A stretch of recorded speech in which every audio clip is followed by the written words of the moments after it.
বিসমিল্লাহির রহমানির রহিম।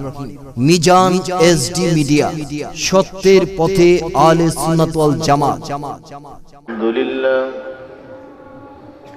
আলহামদুলিল্লাহ রাব্বিল আলামিন আর রহমানির রহিম মালিক ইয়াউমিদ্দিন والصلاة والسلام على حبيبه الكريم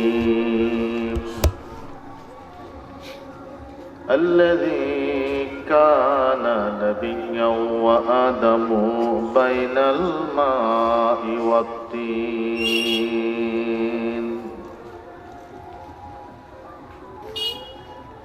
أكمل الأكملين أجمل الأجملين سيد المرسلين خاتم النبيين وعلى آله وأصحابه وأزواجه وذرياته وأولياء ملته وعلماء أهل سنته وجميع أمة محمد المصطفى صلى الله عليه وسلم أجمعين. أما بعد فقد قال الله تعالى في كلامه المجيد وفرقانه الحميد: أعوذ بالله من الشيطان الرجيم. بسم الله الرحمن الرحيم. اهدنا الصراط المستقيم صراط الذين أنعمت عليهم غير المغضوب عليهم ولا الضالين.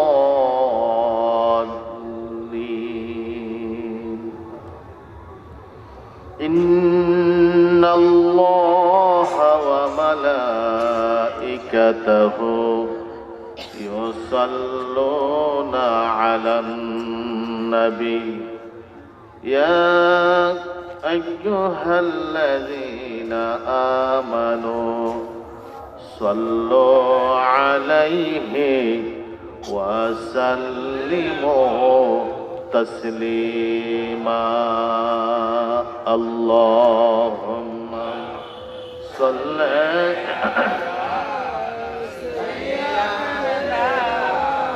مولانا محمد وعلى آل سيدنا. পড়ুন, সবাই পড়ুন, মহব্বতে পড়ুন। আল্লাহুম্মা সাল্লি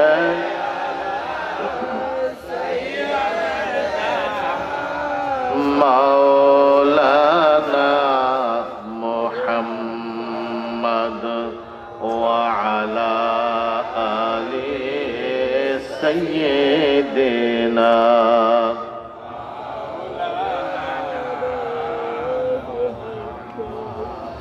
তুমি যে খোদার শ্রেষ্ঠ হাবিব,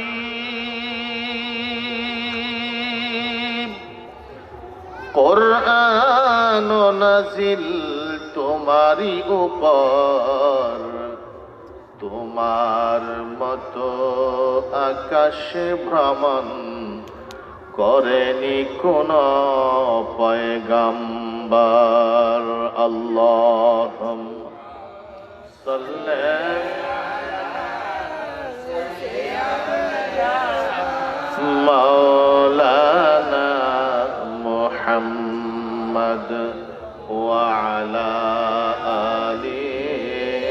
سیدنا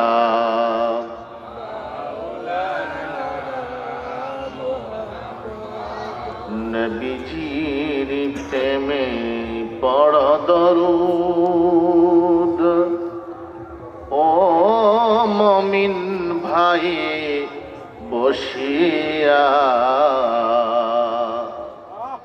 তোমার দরুদ শুনেন নবীজি রওজা পাকে শুইয়া আল্লাহুম্মা সাল্লি সাইয়্যিদিনা মাওলানা মুহাম্মদ ওয়া আলা আলি সাইয়্যিদিনা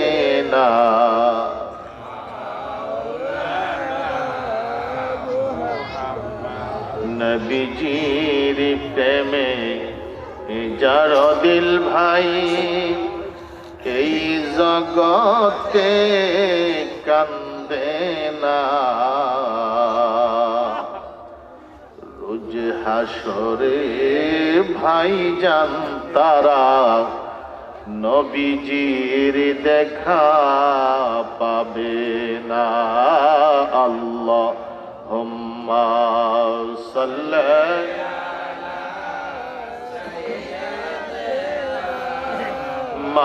মাওলানা মুহাম্মদ ওয়া আলা আলি সাইয়্যিদিনা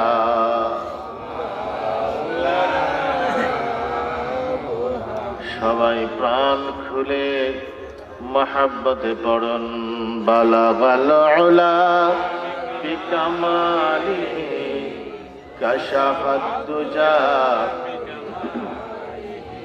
حسنت جميع خصاله صلوا عليه পড়ুন মহব্বতে পড়ুন বালাগাল উলা كشفت الدجى بجماله حسنت جميع خصاله صلوا نہیں دو جہاں میں مثال محمد جمال خدا ہے کمال محمد بلغ العلا بکمالہ کشف الدجى حسنت جميع خصاله صلوا عشق محبوب خدا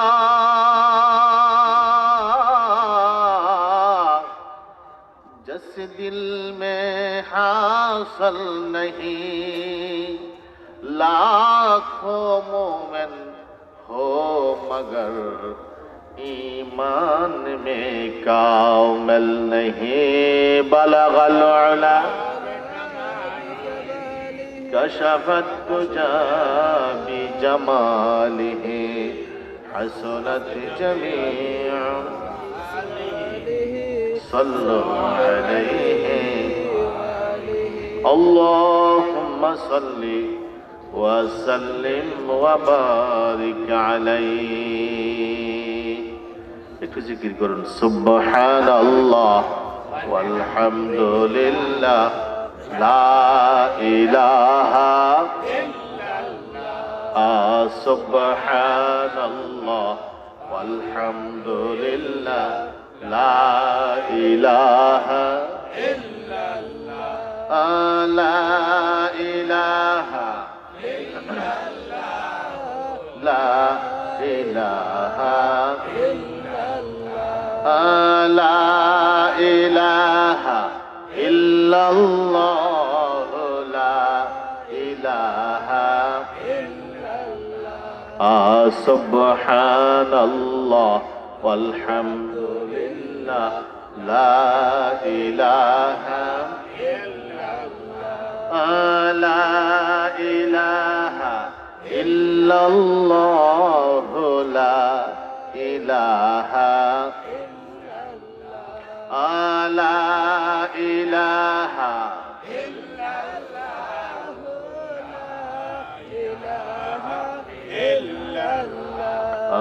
حسبي ربي جل الله ما في قلبي حسبي ربي جل الله ما في قلبي نور محمد صلى الله نور محمد لا إله سبحان الله والحمد لله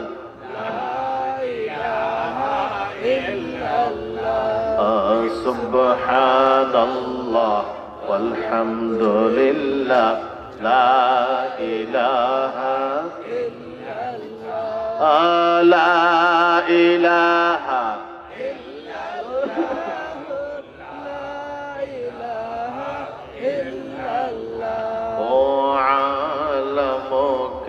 مالک ہے ہر شے کا وہ خالق ہے وہ عالم کا مالک ہے ہر شے کا وہ خالق ہے وہی تو سب کا رازق ہے وہی تو سب کا رازق ہے لا الہ لا إله لا إله لا إله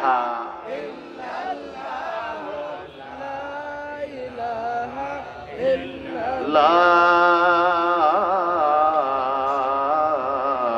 إله إلا الله মুহাম্মাদুর রাসূলুল্লাহ পড়ুন সাল্লাল্লাহু আলাইহি ওয়াসাল্লাম মাইক অপারেটর সাহেব আছেন নাকি এদিকে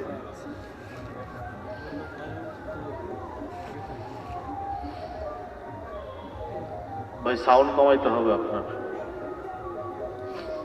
আর এদিকে মাইক থেকে আলাদা কমাই দেন একদম কমাই দেন ওয়াজ তো আমারও শোনাইতেছে সব আওয়াজ দ্বৈত আওয়াজ হচ্ছে কাছের গুলো কমাই দেন উপস্থিত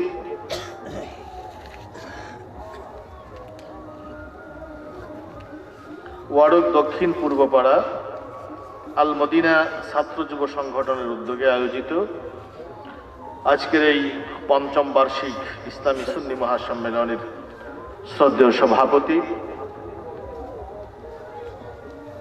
সৈয়দি সানাদি বরকতি শ্রদ্ধেয় আব্বা হুজুর কিবলা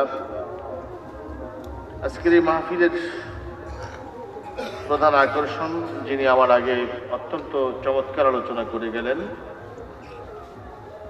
শহীদ স্মরণিকা উচ্চ বিদ্যাপীঠ হাজীপুর কসবা এর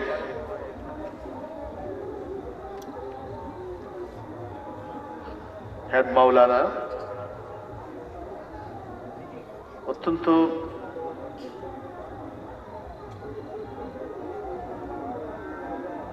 সুললিত কণ্ঠে যিনি আলোচনা করেন তরুণ তেজস্বী বক্তা হযরত মাওলানা মুফতি মুশাররফ হোসেন জালালি আজকের মাহফিলের বিশেষ আলোচক মেহারি উবাইদিয়া ফাজিল মাদ্রাসার সুযোগ্য আরবি প্রভাষক মুজাহিদ আহলে সুন্নাহ পীরজাদা হযরত মাওলানা মুফতি মিরাজুল হক হামিদি ওয়ারেফি আমন্ত্রিত উলামায়ে কিরাম বিশেষ করে ওয়ারক পূর্বপাড়া জামে মসজিদের সম্মানিত ইমাম ও খতিব হযরত মাওলানা মাহমুদুল হাসান এবং ওয়ারুদ দক্ষিণ পূর্বপাড়া জামে মসজিদের সম্মানিত ইমাম ও খতিব হযরত মাওলানা রহমতুল্লাহ, আজকের মাহফিলের প্রধান অতিথি ঐতিহ্যবাহী শিবপুর ইউনিয়ন উচ্চ বিদ্যালয়ের সাবেক সভাপতি জনাব হাজী মোহাম্মদ মুসা মিয়া, বিশেষ অতিথি তিশা এন্টারপ্রাইজ শিবপুর বাজারের স্বত্বাধিকারী জনাব মোহাম্মদ মুজিবুর রহমান সহ আমন্ত্রিত অতিথিবৃন্দ, সম্মানিত বিশেষ অতিথিবৃন্দ, আজকের মাহফিলের সুযোগ্য পরিচালক, সম্মানিত মুরব্বিয়ান, আমার যুবক ভাইয়েরা, স্কুল কলেজ মাদ্রাসা ইউনিভার্সিটির ছাত্র ভাইয়েরা, ছোট ছোট কচি কাঁচা সোনামণিরা, পর্দার আড়ালে মা ও বোনেরা, সবাইকে আমি আবারও সালাম জানাই। আসসালামু আলাইকুম ওয়া রাহমাতুল্লাহি ওয়া বারাকাতুহু। প্রথমেই মহান আল্লাহ তাবারাকা ওয়া তাআলার দরবারে অগণিত শুকর, যিনি মায়া করে, দয়া করে, মেহেরবানি করে আজ আমাদের এই সুন্দর ইমানি, নূরানি, ইরফানি, বরকাতি সুন্নি মাহফিলে আসার এবং বসার সুযোগ দিয়েছেন তার দরবারে। আসুন সকলে মিলে বলিষ্ঠ কণ্ঠে হৃদয়টা উজাড় করে দিয়ে তার দরবারে শুকরিয়া আদায় করি। জবান খুলে বলুন আলহামদুলিল্লাহ, আরো বড় করে বলুন আলহামদুলিল্লাহ। প্রাণের ভাইয়েরা, ওয়াজ মাহফিল এটা তো আসলে প্রত্যেক গ্রামে, প্রত্যেক মহল্লায় প্রায় প্রতিনিয়তই হচ্ছে, কিন্তু তার আউটপুট কি এলো বা রেজাল্ট কি, সেটা বোঝার জন্য এমন কিছু মাহফিলের দরকার যে আজকে যারা আপনারা মাহফিলে এসেছেন, আমরা বিশ্বাস করতে পারি নিঃসন্দেহে আপনারা আল্লাহ এবং আল্লাহ রাসূলের মহব্বতে এসেছেন। ঠিক কিনা বলেন? বলতে পারেন যে হুজুর, আজকে যদি আশেপাশের গানের আওয়াজ না থাকতো মানুষ আরো বেশি হতো। যারা ওয়াজ শুনে গান শুনতে যায়, এদের ওয়াজে আসলেই কি আর না আসলেই কি? ঠিক কিনা বলেন? যারা ওয়াজ শুনে, গানও শুনে, আবার গান থেকে, ওয়াজ থেকে গানকে গুরুত্ব বেশি দেয়, তো ওরা ওয়াজ সারা জনম শুই না, লাভ হইল কি? কি লাভ হইল? পরীক্ষা পাস না ফেল? আবার দেখবেন অনেক বয়াতিরা ফতুয়া টতুয়াও দেয়, গান তো এগুলি জায়েজ, বৈধ, কত কিছু কয়, আধ্যাত্মিক গান। আধ্যাত্মিক গান বলতে অনেক সময় কয় যে খাজা গরিবে নওয়াজ গান গাইতেন, গানের আসর বসাতেন, নাউজুবিল্লাহ বলেন। এগুলোর কোনো অস্তিত্ব নেই। যাই হোক, শরীয়তের সিদ্ধান্ত হলো যে মাজামির, বাজনা সহকারী যেই গান হয়, ওই গান কোনো অবস্থাতেই ইসলামী শরীয়তে জায়েজ নাই, নাজায়েজ কাজ। তো যাই হোক, বাংলাদেশ একটি গণতান্ত্রিক দেশ। এই দেশে যে যার মতো চলার অধিকার আছে, তারা তাদের মতো চলবে, আমরা আমরার মতো চলবো। ঠিক কিনা? মানুষ কম হলো কি বেশি হলো সেটা বিবেচ্য বিষয় নয়। বিবেচ্য বিষয় হলো আজকের প্রোগ্রামটা আল্লাহর দরবারে কবুল হলো কি হলো না। ঠিক কিনা? এটা হলো বিবেচ্য বিষয়। মিশকাত শরীফে কিতাবুল ইলমে হাদিস এসেছে, যেখানে কোরআন সুন্নাহর কথা হয়, আলোচনা হয়, শুরু হওয়ার সাথে সাথেই আল্লাহ রাব্বুল আলামিন তার চতুর্পার্শ্বে অসংখ্য ফেরেশতা পাঠিয়ে দেন। কি পাঠিয়ে দেন? এই যে আমরা এখন বসেছি, বিশ্বাস রাখেন যে আমাদের চতুর্পার্শ্বে এখন অসংখ্য রহমতের ফেরেশতা দাঁড়িয়ে আছে। আল্লাহর হাবিব ফরমান,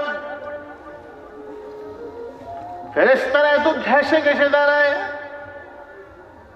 এবং একজনের কাঁধের উপর আরেকজন দাঁড়ায়, আরেকজনের কাঁধের উপর আরেকজন দাঁড়ায়, দাঁড়াতে দাঁড়াতে আকাশ পর্যন্ত পৌঁছে যায়।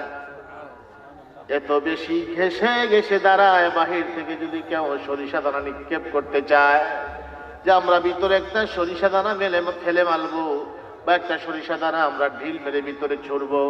ও বন্ধু আমার, এতটুকু পর্যন্ত ফাঁকা থাকে না যে ফেরেশতাদের ফাঁকা দিয়ে একটা সরিষা দানা পর্যন্ত মাহফিলের ভিতর পৌঁছাতে পারে। একটা সরিষা দানা পর্যন্ত ভিতরে আসার সুযোগ নাই, এত ঘেঁষে দাঁড়া। ও প্রাণের ভাইরা, মাহফিলের প্রথম থেকে শেষ পর্যন্ত ফেরেশতারা থাকবেন।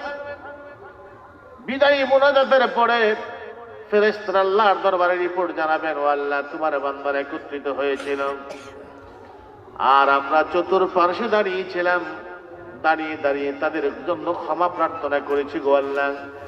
আখিরি মুনাজাতে, বিদায়ী মুনাজাতে তারা জীবনের সমস্ত গুনাহগুলো মাফ চেয়েছে, জীবনের সমস্ত গুনাহ খাতাগুলো তারা ক্ষমা চেয়েছে গো আল্লাহ। আমার আল্লাহ ডাক দিয়ে বলবেন, ফেরেশতারে তোরা সাক্ষী থাক, সাক্ষী থাক, আমি আমার ওই সকল বান্দা যারা আজকের মাহফিলে এসেছে তাদের সকলের জীবনের তামাম গুনাহগুলো মাফ করে দিলাম। ওই ফেরেশতারা আমাদের চতুর্পার্শ্বে এখন আমাদের জন্য ক্ষমা প্রার্থনা করছে, মাফ চাচ্ছে।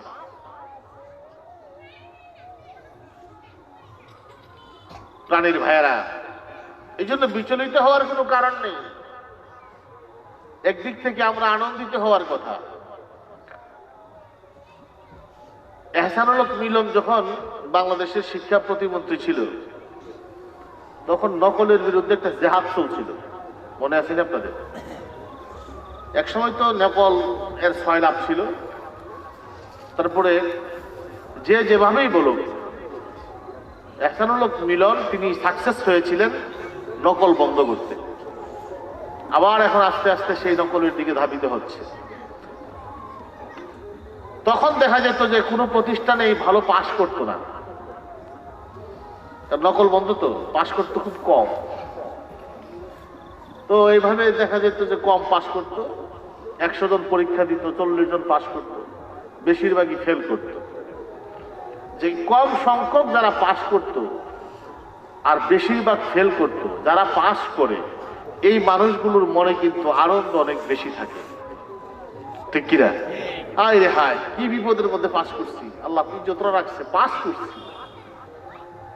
এও যে আজকের মাহফিলে অনেকে আসতে পারে নাই, আমরা যারা আসতে পেরেছি আমরা অধিক খুশি হওয়ার কথা। আল্লাহ, তুমি আমাদের পরীক্ষায় ফেলেছিলে, আমরা অনিসলামিক কোনো কর্মকাণ্ডে যাই নাই, আমরা কোনো ধরনের খারাপ কাজে যাই নাই, এই ধরনের কোনো ধরনের বাজনা বা এই ধরনের কোনো কাজে আমরা যাই নাই। আমরা একমাত্র কেবলমাত্র তুমি এবং তোমার বন্ধুর মহব্বতে আমরা মাহফিলে বসেছিলাম। আলহামদুলিল্লাহ বলেন। এই জন্য শুকরিয়া আদায় করা উচিত। আর শুকরিয়া যদি আদায় করেন, আমার আল্লাহ খুব খুশি হয়। খুশি হয় না? খুব খুশি। আমার আল্লাহ বলেছেন, ফাজকুরুনি আযকুরকুম, তুমি আমার জিকির করবে, আমি তোমার জিকির করব। Give and take. তুমি আমার জিকির, আমি তোমার জিকির। তুমি জিকির করবা কেমনে? তুমি জিকির করবা ইবাদতের মাধ্যমে, আমি তোমাকে সওয়াব দেব। তুমি জিকির করবা তওবার মাধ্যমে, আমি তোমাকে মাফ করে দিব। সুবহানাল্লাহ বলেন। অন্যখানে আসছে, লা ইন শাকারতুম লা আযীদান্নাকুম। ও বান্দা, আমার নিয়ামতের পরে যদি তুমি শুকরিয়া আদায় করো, আমি আল্লাহ কথা দিলাম অবশ্যই অবশ্যই আমি তোমাদের নিয়ামত আরো বাড়িয়ে দিব। সুবহানাল্লাহ। আল্লাহ নিয়ামত বাড়ায় দেয় না? দেয়নি? খুশি হয় আল্লাহ, খুব খুশি হয়। প্রশংসা করলে কে খুশি না হয়? আপনি সমস্ত প্রশংসা আল্লাহকে দিলেন, আল্লাহ খুশি হবে না?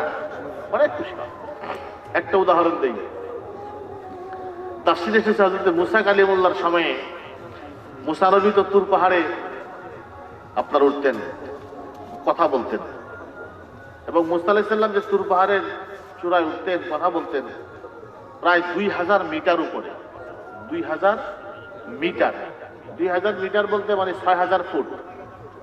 মিটার বুঝেন তো, গজ আর কি, 1 মিটার। 1 মিটার প্রায় 3 ফুট, 1 মিটার প্রায় 6000 ফুটের উপরে আপনার যেখানে উঁচা জায়গায় কথা বলতেন। তো মুসা আলাইহিস সালাম যে ওখানে কথা বলতেন তুর পাহাড়ে, এটা অনেকেই জানতো, অন্যান্য মাখলুকাতেরও জানতো। তো মানুষ তো নবী চিনতে বরাবরই ভুল করেছে। মানুষের কাছে নবী এসেছে, কিন্তু মানুষ নবী চিনে নাই সব যুগেই। যে একজন না একজন এত চরম বিরোধিতা করেছে, যে যেমন মুসা নবীর সময় ফেরাউন, ইব্রাহিম নবীর সময় নমরুদ, আমাদের নবীর সময় আবু জাহেল, আবুল আহাব, সব সময় ছিল, তাই না? কিন্তু পশু পাখি, আল্লাহর অন্যান্য মাখলুকাত কোন সময়ে নবী চিনতে কোন সময় ভুল করে নাই, এরা নবী চিনেছে। তো আমাদের দেশে দেখবেন এখন তো এগুলো বোঝা যায় না, ইরিগেশন হওয়ার কারণে এখন কিন্তু আপনার সবসময় পানি থাকে। আমরা আগে দেখতাম চৈত্র মাসে যখন খরা দেখা দিত, বৃষ্টির নামাজ হইতো। পড়ছেন না আপনারা? বৃষ্টির নামাজ পড়ছেন না? অনেকখানে হইতো। আমি আমার জীবনে 2-3 বার পড়ছি। আমাদের দৌলতপুর মাদ্রাসায় নামাজ হতো, বৃষ্টির নামাজ হতো। এখন কিন্তু ইরিগেশন হয়ে যাওয়ার কারণে আর বৃষ্টি লাগে না, এখন তো পানি এমনি থাকে।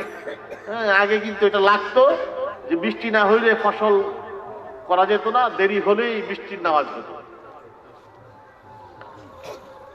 মুসা আলাইহিস সালাম যে তুর পাহাড়ে গিয়ে কথা বলে, এমন অনাবৃষ্টির সময় ছিল। রাস্তার মধ্যে একদল হরিণ দাঁড়ায় দিয়েছে। দাঁড়ায় থেকে তারা বলতেছে যে আল্লাহর নবী, বৃষ্টি তো নাই, পানি নাই, বৃষ্টি না থাকার কারণে ঘাসও নাই, আমাদের খাবার দাবারও নাই। যাই হোক, আল্লাহর ইচ্ছা, আপনি কি মেহেরবানি করে আল্লাহকে একটু জিগাবেন যে আল্লাহ কখন বৃষ্টি দিব? তো মুসা আলাইহিস সালামকে বলস কি এটা জিজ্ঞাবো না? মানে অবশ্যই জিজ্ঞেস করবো আল্লাহকে। তোর পাহাড়ে গিয়ে আল্লাহ জিজ্ঞেস করে, আল্লাহ তুমি হরিণগুলো জানতে চেয়েছে তুমি কখন বৃষ্টি দিবা, আল্লাহ তুমি বললে আমি ওদেরকে জানিয়ে দেব। মুসা আলাইহিস সালামের কথা বললে এবার আল্লাহ সুবহানাহু ওয়া তাআলা বলেন, মুসা তুমি হরিণগুলোরে বলে দিও আমি 3 বছর পরে বৃষ্টি দেব। সুবহানাল্লাহ বলেন। কয় বছর? 3 বছর। মুসা আলাইহিস সালামকে আল্লাহ তুমি এটা কথা কইলা 3 বছর পরে বৃষ্টি দিবা, এই হরিণগুলো খাওয়ার নাই, কিচ্ছু নাই, তুমি 3 বছর পরে বৃষ্টি দিবা। আল্লাহ কয়, মুসা তোমার তো এটা দরকার নাই, ওরা জানতে চেয়েছে বৃষ্টি আমি কখন দেব, তুমি বলে দিবা 3 বছর পরে বৃষ্টির বরাদ্দ আছে, বৃষ্টি 3 বছর পরে পাবে। বৃষ্টি দেওয়ার মালিক কে? আল্লাহ। বড় করে কন আল্লাহ। মুসা আলাইহিস সালামকে আল্লাহ তুমি বৃষ্টি দেওয়ার মালিক, সুতরাং তোমার সাথে তো কথা কাটাকাটি করে লাভ নাই, ঠিক আছে বলে দেব। হরিণগুলো রাস্তার মধ্যে দাঁড়ায় দিচ্ছে, মুসা নবী আসবে আর খবর লয়ে আইব কখন বৃষ্টি হইব। মুসা আলাইহিস সালাম তো হরিণের বাপসাপ দেখা চিন্তা করতেছে খবরটা কেমনে কই, এরা তো বৈশা রয়েছে বৃষ্টি আল্লাহ কখন দিব, খুশি হইব, 3 বছর পরে বৃষ্টি দিব, কথাটা কই কেমনে? কিন্তু বৃষ্টি তো কারো দেওয়ারও ক্ষমতা, একচ্ছত্র ক্ষমতার মালিককে আল্লাহ। হরিণগুলোকে আল্লাহ নবী, আল্লাহ বৃষ্টি কখন দিব কি কইছে? মুসা আলাইহিস সালামকে কইস না রে, খবর বেশি ভালো না, আল্লাহ কইছে 3 বছর পরে বৃষ্টি দিব। যেই কইছে 3 বছর পরে বৃষ্টি দিব, এই হরিণগুলো খুশিতে আনন্দে নাচতে শুরু করে দিয়েছে। বড় করে কোন সুবহানাল্লাহ। মুসা আলাইহিস সালাম কি রে কিছু বুঝছস না এমনি নাচস? আরে 3 বছর পরে বৃষ্টি দিব আর তোমরা নাচতাছ না? হরিণগুলো জবাব দেয়, আল্লাহর নবী আমরা ঠিকই বুঝতে পেরেছি মহান আল্লাহ 3 বছর পরে বৃষ্টি দিব। আল্লাহ তো দয়া করে 3 বছর পরে বৃষ্টি দিবেন।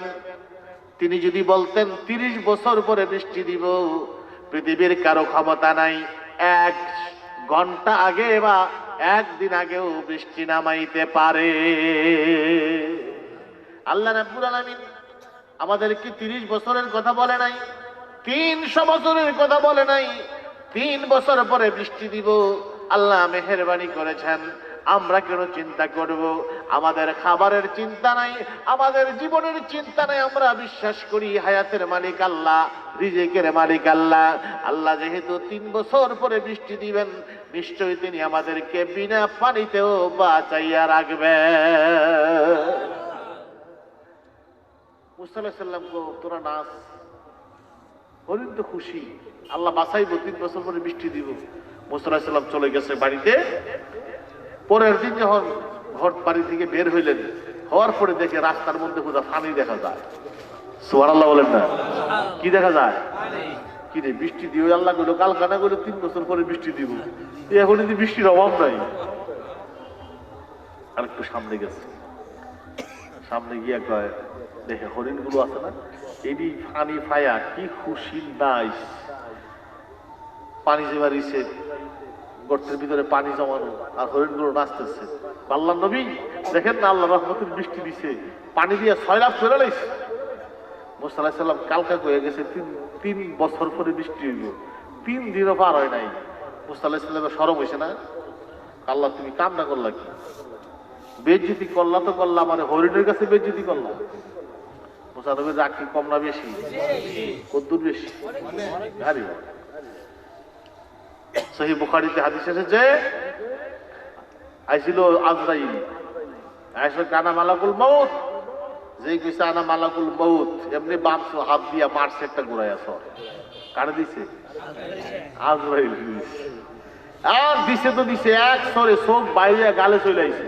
সুবহানাল্লাহ বলেন। কার চোখ? আজরাইলের। এজন্য কোন কোন কিতাবে আসছে যে আজরাইল মুসা নবীর জান কবজ করতে আর আসে নাই। মুসা নবীর জান নাকি জিবরাইল আলাইহিস সালাম কবজ করেছেন, কিছু কিতাবে পাওয়া যায়, যদি এটা মোতাবার না। যে আজরাইল যে সর খাইছে, হায়া যে গেছে, আর আইছেই নেই, আসেই নেই আর।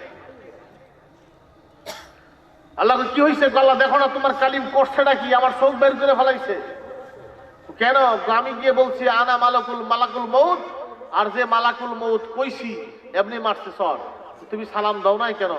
মুসা নবীর দরবার হলো নবুয়তের দরবার, ওই দরবারের ইজ্জত আছে, স্ট্যাটাস আছে, তুমি কেন সালাম দাও নাই? আমার মুসা সহ্য করার নবী না, আমার মুসা এই জন্য সাথে সাথেই বিচার করে ফেলেছে। সুবহানাল্লাহ বলেন। আমার মুসা সর দিছে, কিছু করার নাই, তুমি বেয়াদবি করছো, সালাম দাও নাই। আহা, যে কোন আজরাইল দেখে মারছে সর, রাগটা কেমন হইল?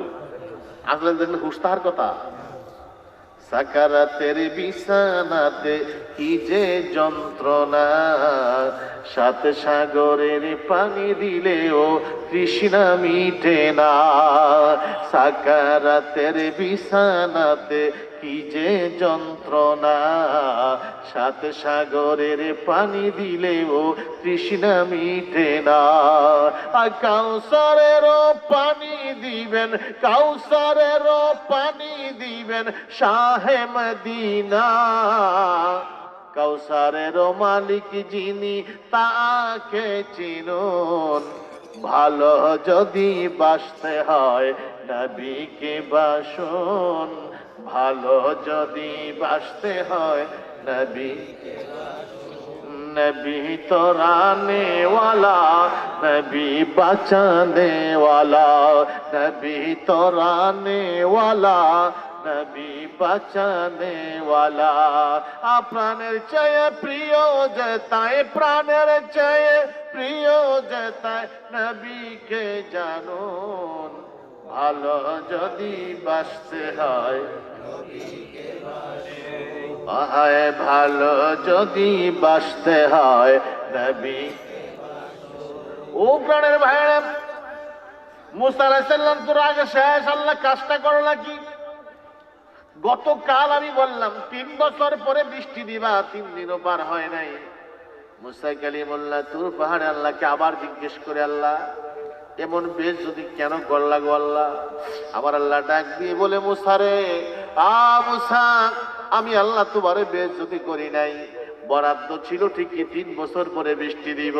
একটা বার কি খেয়াল করেছো রে মুসা, তুমি যখন 3 বছরের কথা বললা, আমার হরিণগুলো কত সুন্দর করে আমার শুকরিয়া আদায় করেছে। যেই মাত্র হরিণগুলো আমার শুকরিয়া আদায় করেছে, আমার রহমতের সাগরে জুস পড়ে গেছে রে মুসা। বরাদ্দ যদিও ছিল 3 বছর পরে, কিন্তু আমি আল্লাহ ওই বরাদ্দ ক্যান্সেল করে তাৎক্ষণিকভাবে রহমতের বৃষ্টি দিয়ে আমি হরিণীগুলোরে ঠান্ডা করে দিলাম। ও প্রাণের ভাইরা, হরিণ শুকরিয়া আদায় করলে যদি আমার আল্লাহ খুশি হয়, আর আমরা তো আশরাফুল মাখলুকাত, কথা বলেন ঠিক কিনা? সমস্ত প্রশংসার মালিক আমরা আল্লাহকে বানাবো। আমার আল্লাহ শিখিয়েও দিয়েছেন কোরআনে কারীমের প্রথম আয়াত, আলহামদুলিল্লাহি রাব্বিল আলামিন। আলহামদুলিল্লাহি রাব্বিল আলামিন। সমস্ত প্রশংসার মালিক কে? বিশ্ব প্রতিপালক আল্লাহ। ও প্রাণের ভাইয়েরা, এই জন্য আমরা শুকরিয়া আদায় করতে চাই। দুনিয়াবি ঝাঁকি ঝামেলা রং তামাশা থেকে মুক্ত করে আমার আল্লাহ আমাদেরকে খালেস অন্তরে আজকের মাহফিলে বসার সুযোগ দিলেন, ঠিক কিনা? আসেন আরেকবার চিৎকার দিয়ে একসাথে সকলে শুকরিয়া আদায় করি। জবান খুলে বলুন আলহামদুলিল্লাহ। যাই হোক বন্ধুরা আমার, আমি সূরা ফাতিহা এর শেষের অংশ, যেখানে আল্লাহ সুবহানাহু ওয়া তাআলা আমাদেরকে দোয়া শিখিয়েছেন। কি শিখিয়েছেন? দোয়া। সূরা ফাতিহার মধ্যে যে দোয়াটুকু আমরা প্রতিনিয়ত করে থাকি, আল্লাহ সুবহানাহু ওয়া তাআলার সেই দোয়া হলো ইহদিনাস সিরাতাল মুস্তাকিম। আল্লাহ তুমি আমাদের সোজা পথে পরিচালিত করো, সোজা পথে চালাও। আর সিরাতে মুস্তাকিম কি, এর ব্যাখ্যা আল্লাহ নিজেই দিয়েছেন, সিরাতাল লাযীনা আনআমতা আলাইহিম। আল্লাহ ওই পথ, সোজা পথ, যেই পথে তোমার নিয়ামত প্রাপ্ত বান্দাগণ চলে গিয়েছেন। নিয়ামত প্রাপ্ত বান্দা যারা, তারা যেই পথে চলেছেন তাদের পথটা, গায়রিল মাগদুব যারা অভিশপ্ত তাদের পথে না, ওয়ালাদ-দাল্লিন যারা পথভ্রষ্ট তাদের পথে না, অর্থাৎ অভিশপ্তদের পথেও না এবং যারা নাকি পথভ্রষ্ট তাদের পথে না, নিয়ামত প্রাপ্ত যারা তাদের যেই পথ, ওই পথে চালাও, ওটা সিরাতে মুস্তাকিম। সুবহানাল্লাহ বলেন। তাফসীরের কিতাবে আসছে অভিশপ্ত জাতি হলো ইহুদি জাতি। কোন জাতি? ইহুদি। এরা অভিশপ্ত। পৃথিবীতে কোন জাতি কোন নবী হত্যা করে নাই, একমাত্র ইহুদি এমন জাতি যারা নবীদের হত্যা করেছে। হযরতে জাকারিয়া আলাইহিস সালামকে গাছের ভিতরে মাথা চিরেছেন,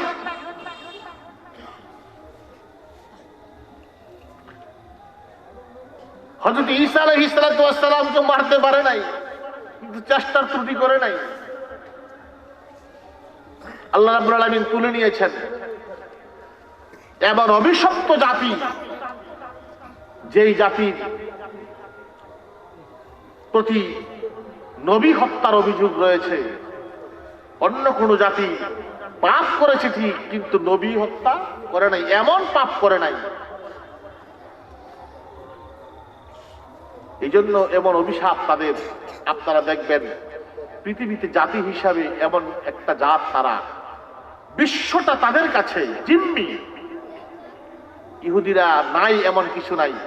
আজকে যে আইটির ব্যবস্থা, আজকে যেই বিশ্ব পরিচালনায় যে কম্পিউটারাইজড সব কিছুই কিন্তু ইহুদিদের হাতে।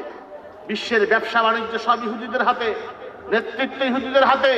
কিন্তু দুর্ভাগ্য হলো ইহুদিদের ব্যক্তিগত একটা রাষ্ট্র নাই। কি নাই? একটা দেশ, ইহুদির কোনো দেশ নাই।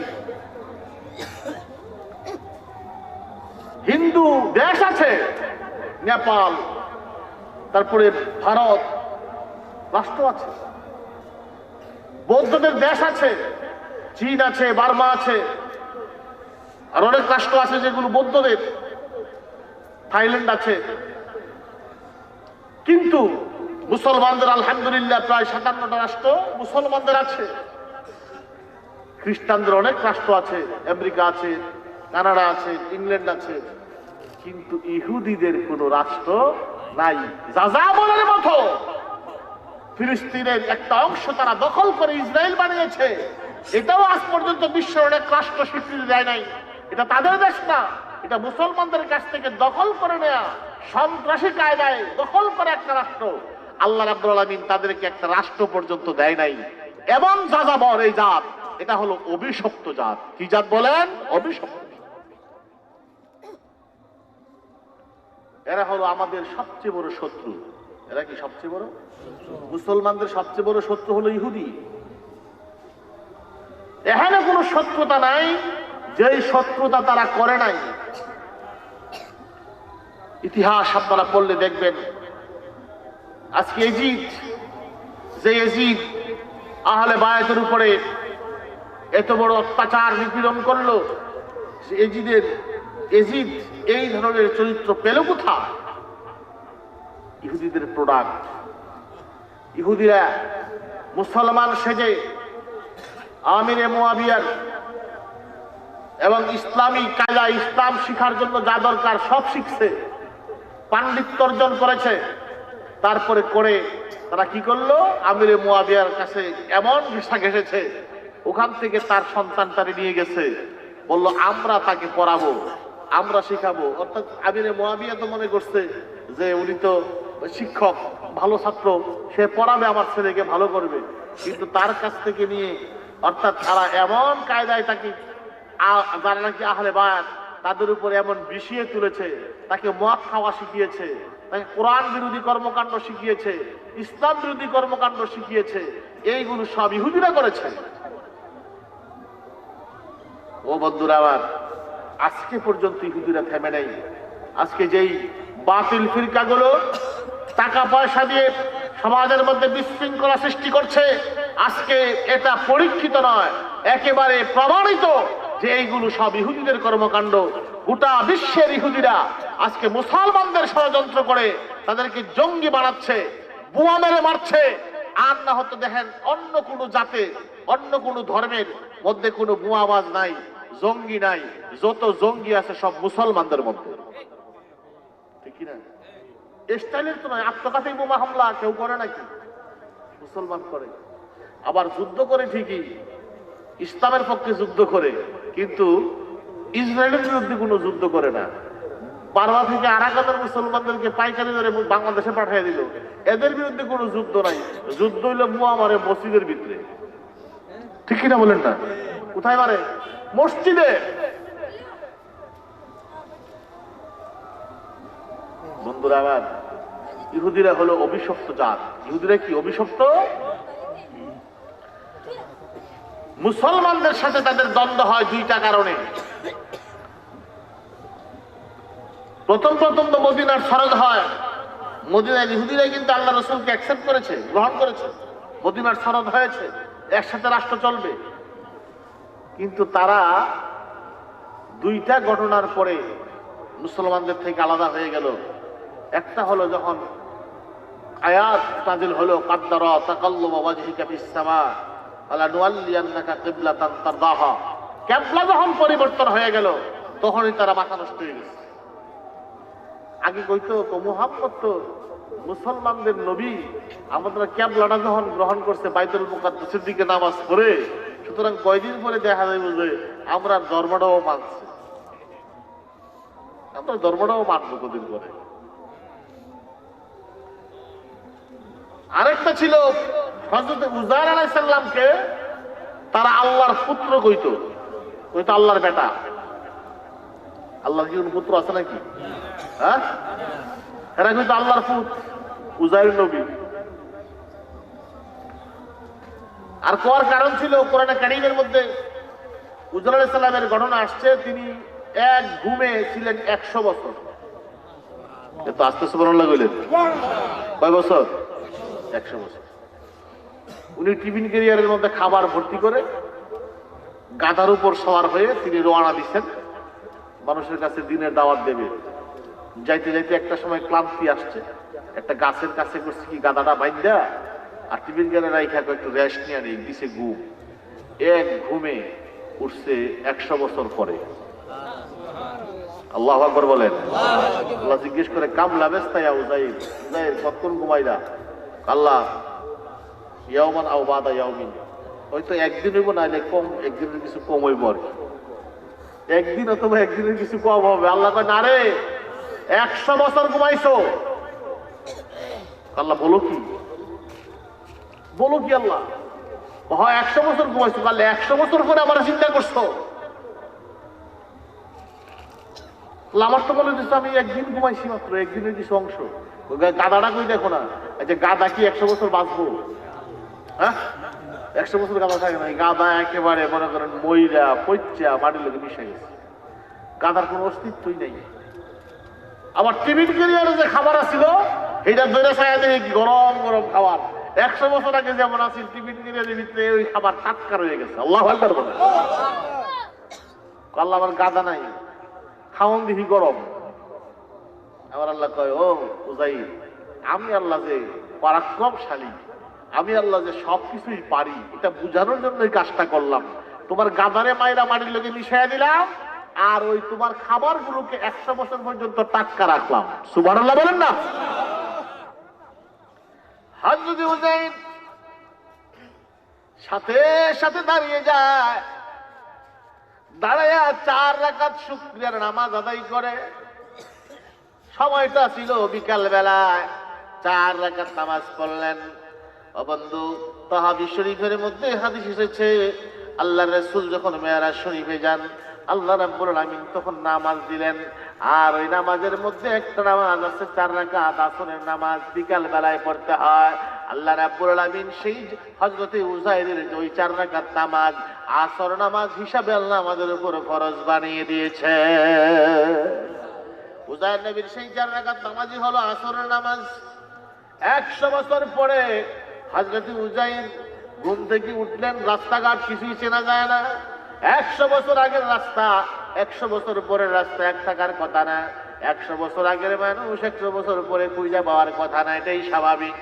আমরা নবীনগরের মানুষ, এখন থেকে 100 বছর আগে যারা মরছে এরা যদি কবর থেকে তুলন দিত, এরা কি এই শিবপুর এই সব সিললে কিছু কিরে? আমরা মিরপুরে ফাঁকা রাস্তা কমে হয়েছে, আমার দি বাতিও চলে, কারেন্ট যদি আছে।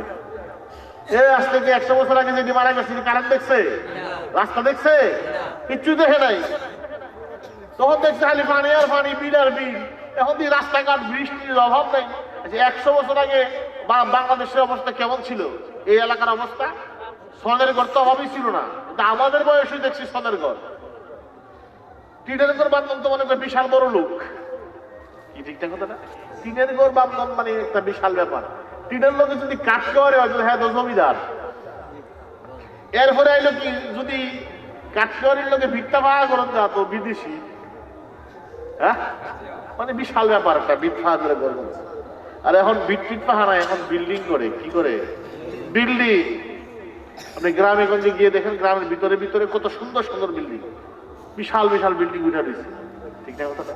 এখন এই মাত্র এই 40 বছরের মধ্যে এই অবস্থা। 100 বছর আগে কেউ জায়গা দিলে হ্যাঁ আটিয়ারা ওয়ার নির্মূল সিন্ধু কিছু। উজাইর নবী 100 বছর পরে গিয়া দেখে সব চেঞ্জ, উত্তর ছিল না। কি রে? তারপরে তো একটা কথা আছে না, গার কানা ফিতে আড়ে। উনি তো ওই এলাকাটা চলতো, কিছু কিছু তো সিরা সিরা লাগে হয়েছে। উনি মনে হয় ওই আন্দাজ করে বাড়ি পর্যন্ত গেছে।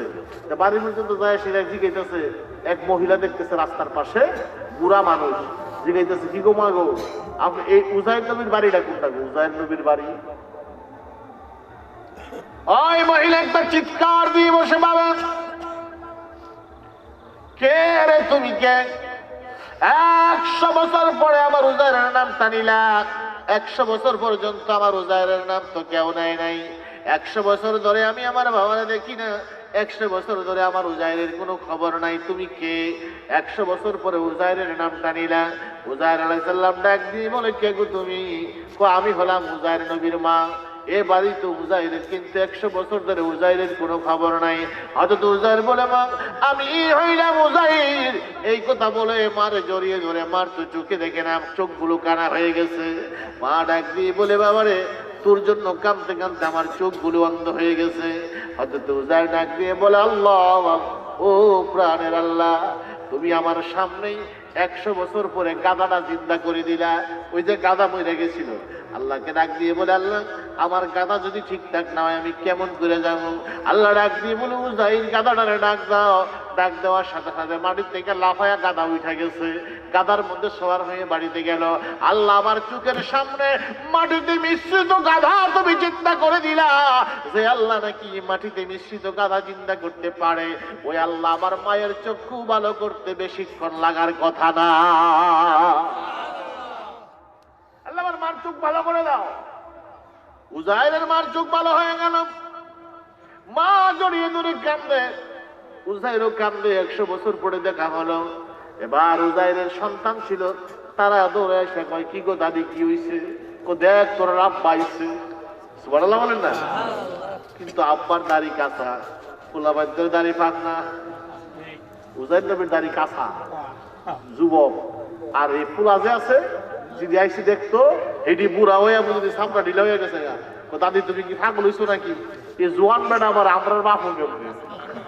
সুবহানাল্লাহ বলেন না? আমরা বুড়ো হয়ে গেছি, চামড়া ঢিলা হয়ে গেছে গা, আর এবার আমরা বাপ হয়ে গেছে, এবার তো জোয়ান।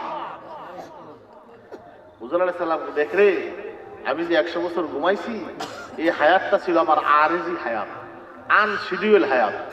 এটা নিয়মতান্ত্রিক ভাবে চলছে না। 100 বছর ঘুমাইছি ঠিক, কিন্তু 100 বছর আগে যেমন আসলাম, 100 বছর পরে আমি হেমনই আছি, আমার মধ্যে কোনো পরিবর্তন আসে নাই। কিন্তু তোরা তো 100 বছরে বুড়া হইছস, আমি তো 100 বছর আগের সময়ই আছি এখনো। এই জন্য আমার চুলগুলো কাঁচা, চামড়া টাইট। তোরা তো শিডিউল হায়াতের মধ্যে ছিলি, এই জন্য তোদের চামড়া ঢিলা হয়ে গেছে, চুলগুলো সাদা হয়ে গেছে। এই অবস্থার মধ্যে ছেলেরা বিশ্বাস করলো তিনি উজাইর। মাও কান্দে, ছেলেও কান্দে, সবাই কান্দে। আচ্ছা, গত বারের মধ্যে যদি একটা কান্নাকাটি চলে, আশেপাশের বাড়ি থেকে মানুষজন আইব না? কইতো না কি হয়েছে, কেন কান্দো? এবার কইতেছে কান্দাছি, দেখেন না 100 বছর পরে আমরা আব্বা আইছে। আব্বা কেনা? কইলা হইলে আমরা আব্বা। বেড়ি কয় আমার পুত। কইলা উজাইর নবী। সবাই পাগল লোক তো ঘরের মধ্যে হেদরা হয়, চুক্তি হবলে পাগল। পাগল হওয়ার কথা ঠিক না, মনে একটা পাগল হয়ে গেছে, ঘর চুক্তি পাগল।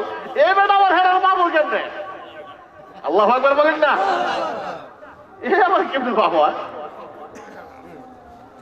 কেউ যা মারতো, নবী যখন কইছে আরো চিন্তা উঠছে, বন্ডামি জায়গা পাও না, এখন আবার নবীর বন্ডামি লয়ে এসে। হ্যাঁ, এবার পাগল কেমনে? এর মধ্যে যখন সব কিছু দেখাইতে যায়, একজন বুড়া মানুষ, প্রবীণ লোক ডাক দেখে, তোরা থাম। উজাইর যদি উনি হয়ে থাকে, উজাইরের পরীক্ষা করার মতো ব্যবস্থা আমার কাছে আছে। সুবহানাল্লাহ বলেন। কি পরীক্ষা? তো আমি জানি যিনি উজাইর নবী ছিলেন, তিনি ছিলেন তাওরাত কিতাবের হাফেজ। আল্লাহু আকবার বলেন। তাওরাত কিতাবের কি ছিল? হাফেজ। তাওরাত কিতাবের হাফেজ। আর পৃথিবীতে কোন কোন কিতাবে আসছে 3 জন ছিল, কেউ কেউ বলছেন মাত্র উজাইরই ছিল। যাই হোক, এই হাফেজ হওয়াটা বড় কঠিন। তাওরাতের হাফেজ যেন তেন না, কোরআনের হাফেজ পাড়ায় মহল্লায় খুঁজে পাওয়া যায়। কথা বলেন ঠিক কিনা? একটা গ্রাম তালাশ করলেও দেখা যাবে কয়েক ডজন আলহামদুলিল্লাহ কোরআনের হাফেজ পাওয়া যাবে, কিন্তু তাওরাতের হাফেজ ছিল না। বিশাল কঠিন ব্যাপার তাওরাতের হাফেজ হওয়া। উজাইর নবী তাওরাতের হাফেজ ছিল। বুড়া কয়, আমি জানি উজাইর তাওরাতের হাফেজ, সুতরাং আমি পরীক্ষা করা সহজ। যদি উজাইর হয় তাহলে তো তাওরাত বুঝতে পারবো। আচ্ছা বলেন তো, আমি কোরআন শরীফের হাফেজ না, আমার যদি আমি যদি হাফেজ কই, এটা ধরতে কি কোনো হুজুর লাগবে নাকি? আমারও কোরআন শরীফ লেগে কইবেন, করেন তো সূরা নমল করেন, আমি তো হাফেজ। ঠিক হাফেজ না হলে কি সম্ভব? ওই মুরব্বি ডাক দিয়ে বলে, তুমি যদি উজাইর হও, কোরআন তাওরাত কিতাব মুখস্থ জানার কথা মুখস্থ করতে থাকো। হযরত উজাইর প্রথম থেকে শুরু করে দিলেন, তাওরাত পড়তে শুরু করলেন। মুখস্থ যখন তাওরাত পড়তে শুরু করলো, এবার বুড়া কয়, মাতিস না ইলা উজাইর, উজাইর ছাড়া আর আমার জানার মধ্যে পৃথিবীতে কোনো তাওরাতের হাফেজ নাই। তাওরাত যেহেতু মুখস্থ জানে, এইটা নিশ্চিত হযরত উজাইর তিনি নবী। এবার তারা সকলে উজাইরকে মানতে শুরু করলেন, কিন্তু সাথে যোগ করে দিলেন, তিনি আসলে যেমন তেমন মানুষ হবে না রে।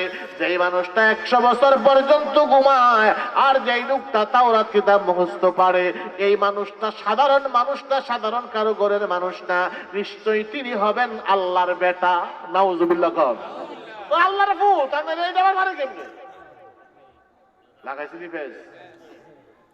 কিন্তু মুসলমানদের শিক্ষা হলো, কুল হুয়াল্লাহু আহাদ আল্লাহুস সামাদ লাম ইয়ালিদ ওয়া লাম ইউলাদ ওয়া লাম ইয়াকুল লাহু কুফুয়ান আহাদ। লাম ইয়ালিদ ওয়া লাম ইউলাদ, আল্লাহ কাউকে জন্ম দেন নাই, কারো কাছ থেকে জন্ম হন নাই। ইসলামটা মানতে পারে না। আবার নবী কই মিথ্যা কথা, উজাইর আল্লাহর পুত্র হতে পারে না, আল্লাহর কোনো পুত্র নাই। ওয়াহদাহু লা শারীকা লা, আল্লাহ একক, আল্লাহ অদ্বিতীয়, তার কোনো শরীক নাই, এটা বিশ্বাস করার কোনো সুযোগ নাই। আল্লাহর রাসূল যখন এই কথা বললেন, ইহুদিরা আল্লাহর রাসূলের বিরুদ্ধে লেগে গেলেন। আর ওই দিক থেকে যখন কাবা ঘর যখন হয়ে গেল রাসূলের কিবলা, এতে ইহুদিরা লেগে গেলেন। ইহুদিরা আজ পর্যন্ত দুশমন হয়ে আছে। যতদিন পর্যন্ত মুসলমান থাকবে ততদিন পর্যন্ত ইহুদিরা মুসলমানদের দুশমন থাকবে। আমার আল্লাহ কয় এই জাতিটা হলো মাগদুব, এই জাতিটা হলো অভিশপ্ত জাতি। এই জাতির রাস্তা, এই জাতির যেই পথ, ওই পথ কখনো সোজা পথ না। আর দোয়াল্লিন হলো খ্রিস্টানরা, খ্রিস্টানরা অভিশপ্তরা কিন্তু পথভ্রষ্ট। আল্লাহ আমাদেরকে দোয়া শিখিয়ে দিলেন, যারা নাকি নিয়ামত প্রাপ্ত বান্দা তাদের পথে চালাও, সেটা সোজা পথ। আর যারা নাকি অভিশপ্ত, যারা নাকি পথভ্রষ্ট, তাদের পথে না, ইহুদিদের পথে না, নাসারাদের পথে না, আল্লাহ এমন পথে চালাও যেই পথে তোমার নিয়ামত প্রাপ্ত বান্দাগণ চলে গেলেন। নিয়ামত প্রাপ্ত বান্দা কারা? আল্লাহ রাব্বুল আলামিন অপর আয়াতের মধ্যে তারা ব্যাখ্যা করেন, আল্লাযীনা আন'আমাল্লাহু আলাইহিম মিনান নাবিয়্যিনা ওয়াস-সিদ্দীকিনা ওয়াশ-শুহাদাই ওয়াস-সালিহিন। নিয়ামত প্রাপ্ত বান্দা হলো এই পৃথিবীতে চার ধরনের মানুষ। এক নাম্বার হলো নবীগণ, সমস্ত নবীগণ নিয়ামত প্রাপ্ত। সুবহানাল্লাহ বলেন। কারা নবীগণ? নিয়ামত প্রাপ্ত। দুই নাম্বার হলো সিদ্দিক, তিন নাম্বার হলো শহীদ, চার নাম্বার হলো যারা নেককার সালেহ। এই চার কিসিমের মানুষ আল্লাহর পক্ষ থেকে নিয়ামত প্রাপ্ত। এই নিয়ামত প্রাপ্ত যারা, তাদের যেই পথ, এটার নাম হলো সিরাতে মুস্তাকিম। এটার নাম কি? সিরাতে মুস্তাকিম। সিরাতে মুস্তাকিমের ব্যাখ্যা নতুবা যার যার মতো করে দিত। আবার আল্লাহ দেখেন কত চমৎকার একটা ব্যাখ্যা দিয়ে দিলেন, নিয়ামত প্রাপ্ত বান্দা যারা, তাদের পথটা হলো সোজা পথ। সুতরাং নিয়ামত প্রাপ্ত বান্দা শুধু নবী এই কথাই বলার সুযোগ নাই। নবীগণ আছে, সিদ্দিকগণ আছে, শহীদগণ আছে, নেককারগণ আছে। কথা বলেন ঠিক কিনা? আজকে যারা নাকি সিরাতে মুস্তাকিমের ব্যাখ্যা করতে গিয়ে ওলি আল্লাহদেরকে মাইনাস করতে চায়, ইচ্ছে করলেই সুযোগ নাই। আল্লাহ তো নিয়ামত প্রাপ্তদের তালিকা দিয়ে দিয়েছেন, উলাইকাল্লাযীনা আন'আমাল্লাহু আলাইহিম মিনান নাবিয়্যিন ওয়াস-সিদ্দীকিন ওয়াশ-শুহাদাই ওয়াস-সালিহিন। সুতরাং যারা নাকি সালেহ, তারা হলো নিয়ামত প্রাপ্ত বান্দা। আমরা বাদ দিলাম আমাদের এলাকায় যে সমস্ত নিয়ামত প্রাপ্ত বান্দা সালেহ যারা এসেছেন, আমি শুধু সংক্ষিপ্তভাবে তাদের বলতে চাই, আজকে দুর্ভাগ্য আমাদের ইউটিউবের সময়ে, আজকে ইন্টারনেট থাকার সুবাদে ভণ্ডদেরকে এনে সামনে তুলে ধরা হয়, ভণ্ডদেরকে তুলে বলা হয় এরাই হইল পীর। এই পীরের একটা খারাপ মেসেজ দিয়ে দেওয়া হয়, অথচ তাদের সাথে আমাদের কোনো সম্পর্ক নাই। যেমন দেখবেন ইউটিউবে কদিন আগে মারা গেল এক পীর সাহেব, এই কি দেওয়ান বাকি, এবার খুব হাইলাইট করে বুঝছেন ফালাও করা হয়। কেন করা হয়? মানুষের বুঝানোর জন্য। পিসাব দিয়ে মনি হয়, পিসাব মানুষকে খারাপ মেসেজ পৌঁছানো। আচ্ছা, কোন দেওয়ান বাকি ছাড়া কি দেখো পিসাব নাই? আর এরা ছবি দিতে না। আজকে যদি আপনার এখানে যদি উরুস হয়ে থাকে, কিছু কিছু আছে ওই মোল্লা না, মানে টুপিটাই মাথা চলে আর কি, এমন হাজার নিয়ে যদি কোনো মিলা শরীফ ফলাই তাহলে আঞ্জেলা এমন না গান। হ্যাঁ হয়েছে, ওই গালা বলে হয়েছে, গালা হয়েছে, মৌলবীরের নামও হয়েছে। ওর মৌলবীরা এসে মিলা শরীফ করে দিয়ে গেছে, তারপরে গান করছে, আর যাও করতেছে, আরো হয়তো করতারে। এখন যে মৌলবী গেছে, কেমন জাতের মূল্য হইব কি কথা ঠিক না?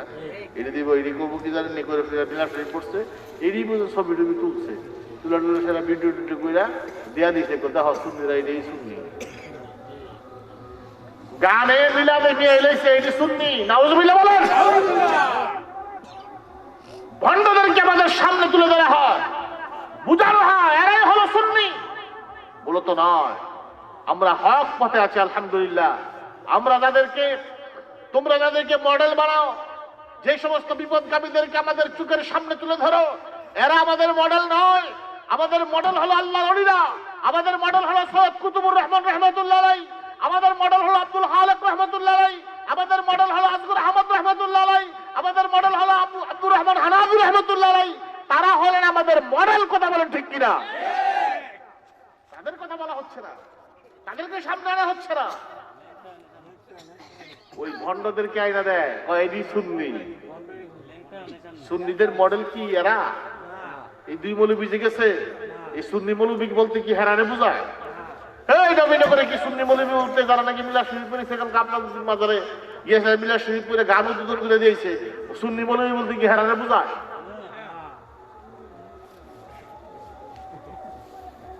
না, ওরা সুন্নি না, জানেও না কিছু, নামাজও পড়ে না। অনেক সময় দেখা যায়, আমার কাছে একদিন এক গ্রামে ওয়াজ কি করেছি না লাগবেন, এক গ্রামে ওয়াজ করতে গেছি, যাওয়ার পরে হুজুর এবং পিসাব ফিরানি করে বেটা 2000 মাস ষষ্ঠ লোকে চাহাইছে। 2000 মাস কি করে পয়সা হাইছে ষষ্ঠ লোক, বেটা ষষ্ঠ লোকে চাহা। আবার এই যখন মাঘ মাস ফাল্গুন মাস আয়া পরে উরুস টুরুসের সময় ফিরের ভাব ধরে ভাই,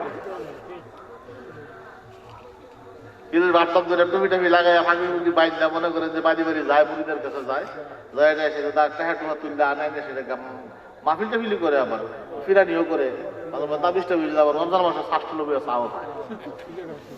আসেনি আবার আসেনি। তো এদিকে সুন্নি মডেল, এদিকে বিশ্বের মডেল। এদেরকে সামনে আনা হচ্ছে বুঝাইতে, এই দিয়ে হইল সুন্নি।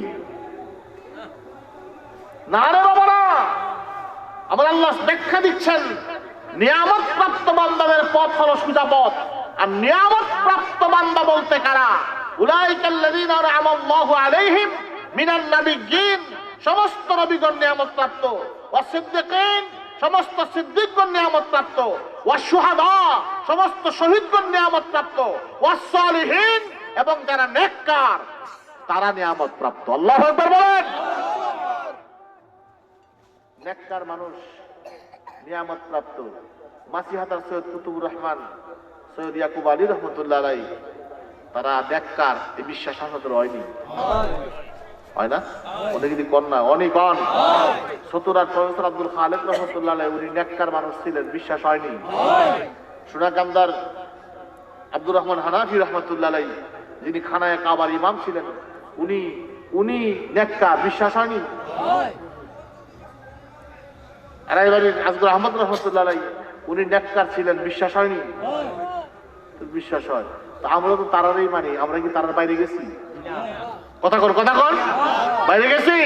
এই এলাকায় যারা আমরা ইসলাম শিখিয়েছেন, আমরা তাদের মতই আছি।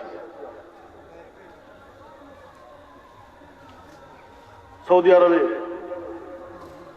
মদিনা শরীফে আমি দাঁড়ায় শরীর পাশে দাঁড়াইয়া তারা তাকাই দিচ্ছে সবুজ গম্বুজের দিকে, একটা কিসে যায় আবার টানতেছে, হাজ্জি করতেছে। তো আমি ভাবলাম যে তাইলাম দেখি যে বাঙালি লাগে, যদিও আরবি করতেছে লাগে কি বাঙালি, আমি কি বাড়ি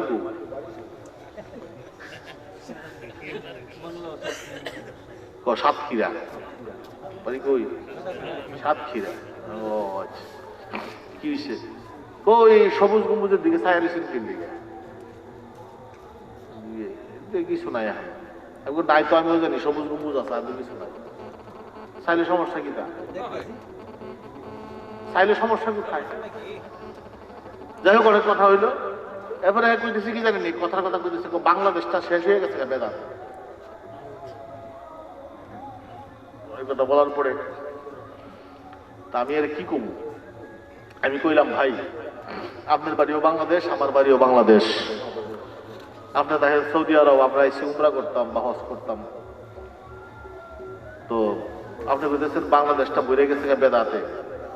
আচ্ছা আপনি বলেন তো যে খাজা আমাদের দেশে ভারত বাংলাদেশে যারা ইসলাম প্রচার করছে, ইসলাম দ্বারা প্রচার করছে, আপনার কাছে নবী যায় নাই, ওলিরা গেছে, তারা যে আমরা ইসলাম প্রচার করছে, ইসলামের দাওয়াত দিছে, আমরা ইসলামটা গ্রহণ করছি কার থেকে?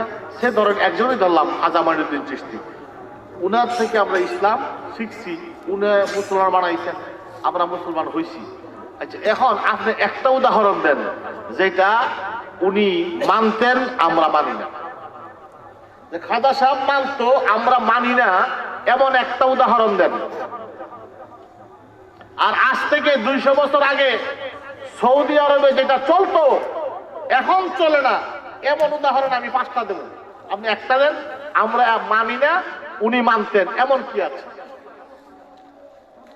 বহুত আছে, বহুত কিন্তু একটা করে। যেমন উনি মাযহাব মানতো, আমরা মাযহাব মানি, ঠিক কিনা বলেন? খাজা সাহেব মাযহাব মানতো, আমরা মাযহাব মানি। উনি হানাফি ছিলেন, আমরা হানাফি।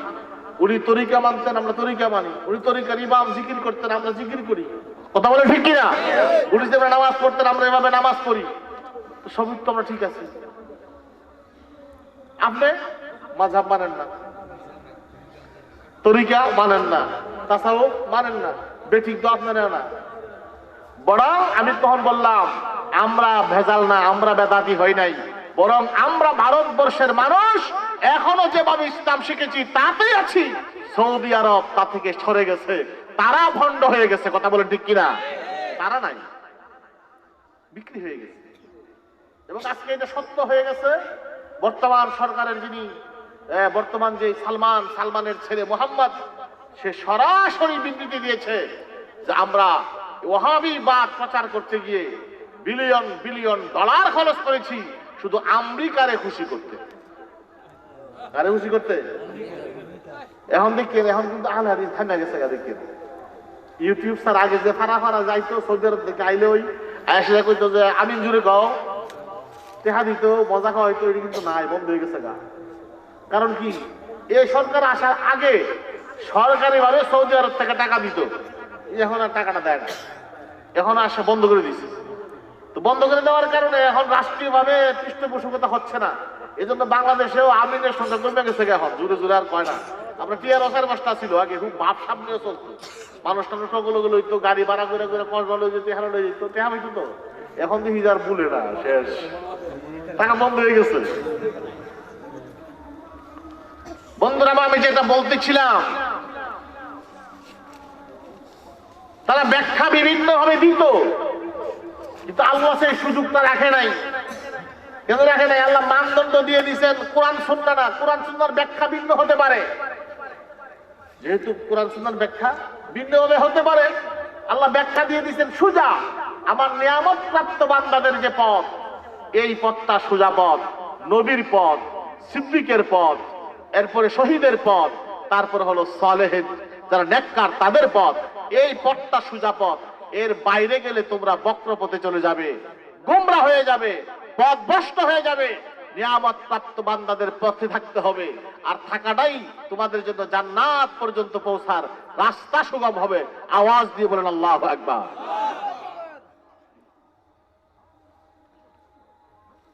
সংক্ষিপ্ত সামারি চলে আসলো।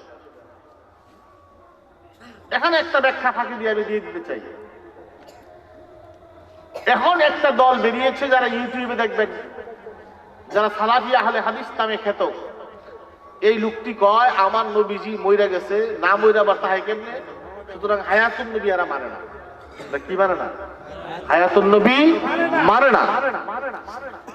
এই যে হায়াতুন নবী মানে না, এই কথাটার প্রমাণ আমি এখান থেকে দিতে চাই। এখানে সমস্ত তাফসীরের কিতাবগুলোতে এটা কোট করেছেন, ওয়ালা তাকুলু লিমান ইউকতালু ফি সাবিলিল্লাহি আমওয়াত বাল আহইয়াউ ওয়ালাকিন লা তাশউরুন। উপরে আয়াত লা তাহসাবান্নাল্লাযীনা কুতিলু ফি সাবিলিল্লাহ, এরপরে কি ওয়া ইনদা রাব্বিহিম ইউযাকুন। এই যে আয়াতগুলো আসছে, এই আয়াতের ব্যাখ্যায় তাফসীরের কিতাবগুলোতে আসছে যে যারা নাকি শহীদ, আল্লাহ কি বলেছেন? লা তাকুলু লিমান ইউকতালু ফি সাবিলিল্লাহি আমওয়াত। যারা আল্লাহর রাস্তায় শাহাদত বরণ করেছে তোমরা তাদেরকে মৃত বলো না।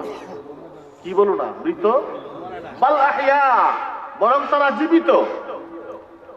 ওয়ালাকিন লা তাশউরুন, তোমরা জানো না, তোমরা টের পাচ্ছ না, বুঝতে পারছো না যে তারা কি জীবিত। অপরায়তে আসছে ইন্না রাব্বিহিম ইউরযাকুন, তাদেরকে রিজিক দেওয়া হচ্ছে আল্লাহর পক্ষ থেকে, খাওয়ান দেওয়া হয়। এখন এখানে কথা আছে, শহীদরা মরছে, তারা জিন্দা, আল্লাহ বলতেছেন, আর আমরা কি মরে যাবো গা? আমরার অবস্থা কি? আমরা তো রুহের জগৎ থেকে আসলাম, মা বাপ্পার মাধ্যমে দুনিয়ায় আসছি। দুনিয়া থেকে আমরা কবরে যাব। কবরে যাওয়া মানে কি মরে যাবো গা? স্থানান্তরিত হওয়া। আমরা কিন্তু আমাদের অস্তিত্ব কিন্তু বিলীন হয়ে যাবে না। যদি অস্তিত্ব বিলীন হয়ে যায় না, তাহলে কবরের মধ্যে ফিটা যে হামু, এটি কেমনে হামু? কেউ ঠিক কিনা? কবরে ফিটা আছে না? গুণা করলে ফিটা আছে, তো এখন মায়ের মুড়া আছে, তারপরে শাস্তি আছে, হাসরের দিন শাস্তি আছে, বিচার আছে। এই দিন যদি মরেই যায়, অস্তিত্বহীন হয়ে যায়, তাহলে বিচারটা হইব কার? তাহলে কবরে তো আমরা অস্তিত্বহীন হয়ে যাচ্ছি না। কবর আবার কষ্টের ব্যাপার আছে, জবাবদিহিতা আছে। কথা বলে ঠিক কিনা? এই যে কাজগুলো আছে, তাহলে আমার তো অস্তিত্ব কবরে আছে। এবং কবরস্থানে যখন আমরা যাই, আমরা সালাম দেই, আসসালামু আলাইকুম ইয়া আহলাল কুবুর। আসসালামু আলাইকুম, এই যে সালাম দিচ্ছি, এরা যদি কবরস্থানে না থাকে তাহলে সালাম দেন কারে? কি কথা কি বুঝাইতে পারছি আপনারা? যদি আপনি কবরে সালাম দেন না, আসসালামু আলাইকুম ইয়া আহলাল কুবুর ইয়াগফিরুল্লাহু লানা ওয়া লাকুম ওয়া আনতুম সালাফুনা ওয়া নাহনু বিল আসর, আমরা আসছি, তোমরা চলে গেছো, তোমাদের উপর সালাম। এই যে সালাম দিলাম আমরা দেই কবরস্থানে, ওর কবরস্থানে তারা যদি সালাম না শুনে, কারে সালাম দেন? তাহলে কি বোঝা গেল? আমরা মরে যাওয়ার পরেও আমরা অস্তিত্বহীন না। আমরা সালাম শুনি, কথা শুনি। ইভেন কবরের পাশ দিয়ে যদি কেউ হেঁটে যায়, সেই হাঁটার আওয়াজ পর্যন্ত মুর্দার শুনতে পায়। সুবহানাল্লাহ। এই বেটা বসে থাক, বসাই দে, বসাই দে।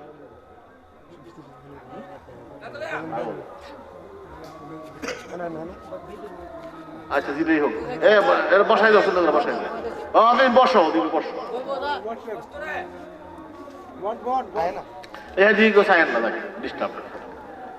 মনোযোগ দেন। হাদিস শরীফে এসেছে, সহিহ বুখারীতে এসেছে, আবু জাহিল যখন মরে গেছে গা, আবু জাহিল তো মারছে, বই মারছে বদরের যুদ্ধে। মারার পরে তারা যখন মাইরা আল্লাহ রাসূলের সামনে নিয়ে গেছে, আল্লাহ রাসূল জিজ্ঞেস করে, আইনা সুজাতুকা, আবু জাহেল তোর বাহাদুরিটা কই? কারে জিগা? আবু জাহিল। আবু জাহিল কি হাত তোমার আছে? মরা। আল্লাহ রাসূল জিজ্ঞেস করতেছে, কই তোমার বাহাদুর? সাহাবীরা কই, হুজুর তো মরে গেছে গা, কই লাভ কি? আল্লাহ রাসূল বলেন, আমার কথাগুলো সে সব শুনতেছে, কারণ জিন্দা মানুষের কথা মুর্দা শুনতে পায়, কিন্তু মুর্দার প্রতি উত্তর জিন্দা শুনতে পায় না। সুবহানাল্লাহ বলেন। আরে আবু জাহিল যদি শুনতো ভাই, মুসলমানরা কবর শুনতো না। আল্লাহ রাসূল এই জন্য বলেছেন যে শুধু তা না, আয়েশা সিদ্দিকা থেকে হাদিস আছে যে যদি কবরের পাশ দিয়ে কেউ হাঁটে, তার জুতার যে আওয়াজগুলো হয়, এই আওয়াজগুলো পর্যন্ত কবরের মুর্দার শুনতে পায়। সুবহানাল্লাহ। এই জন্য কাজী নজরুল গজল লেখে, মসজিদেরই পাশে আমার কবর দিও ভাই, মসজিদেরই পাশে আমার কবর দিও ভাই, যেন দূরে থেকে ও মুয়াজ্জিনের আজান শুনতে পাই। সুবহানাল্লাহ বলেন না? বেশি কত চমৎকার কথা। হাদিসের লগে মিল আছে কিন্তু। মসজিদের পাশে আমার কবর দিও ভাই, যেন দূরে থেকেও মুয়াজ্জিনের, আমার গুরের পাশ দিয়ে ভাই নামাজিরা যাবে, তাদেরই পায়ের ধ্বনি এ বান্দা শুনতে পাবে, কবর আযাব হইবে মাফি তাদের উসিলায়, মসজিদেরই পাশে আমার কবর দিও ভাই। সুবহানাল্লাহ বলেন না? কাজী নজরুল ইসলাম ওই হাদিসের অনুবাদ করতেছে, আমার কবরের পাশ দিয়ে নামাজে যাইব, তাদের জুতার আওয়াজ আমি শুনবো, তাদের উসিলায় আমার কবরের আযাব বন্ধ হয়ে যাইব। সুবহানাল্লাহ বলেন। এই ডিস্টার্ব তো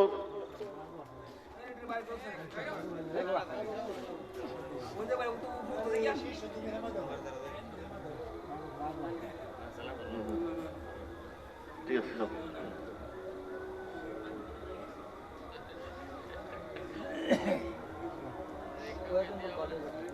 ঠিক আছে ঠিক আছে ঠিক আছে ঠিক আছে যাও, এখন যাও, পরে দেখা যাবে।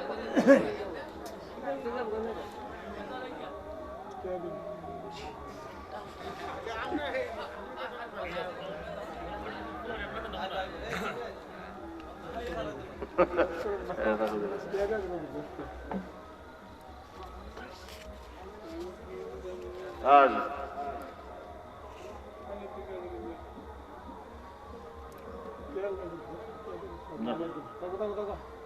যাও যাও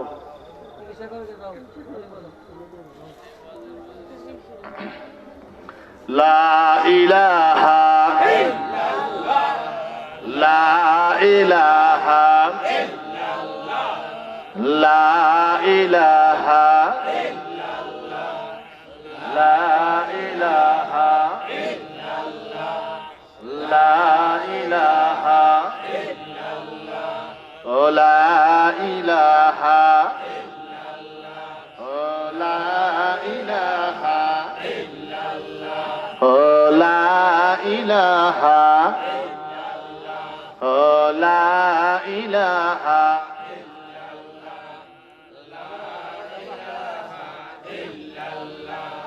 ও লা ইলাহা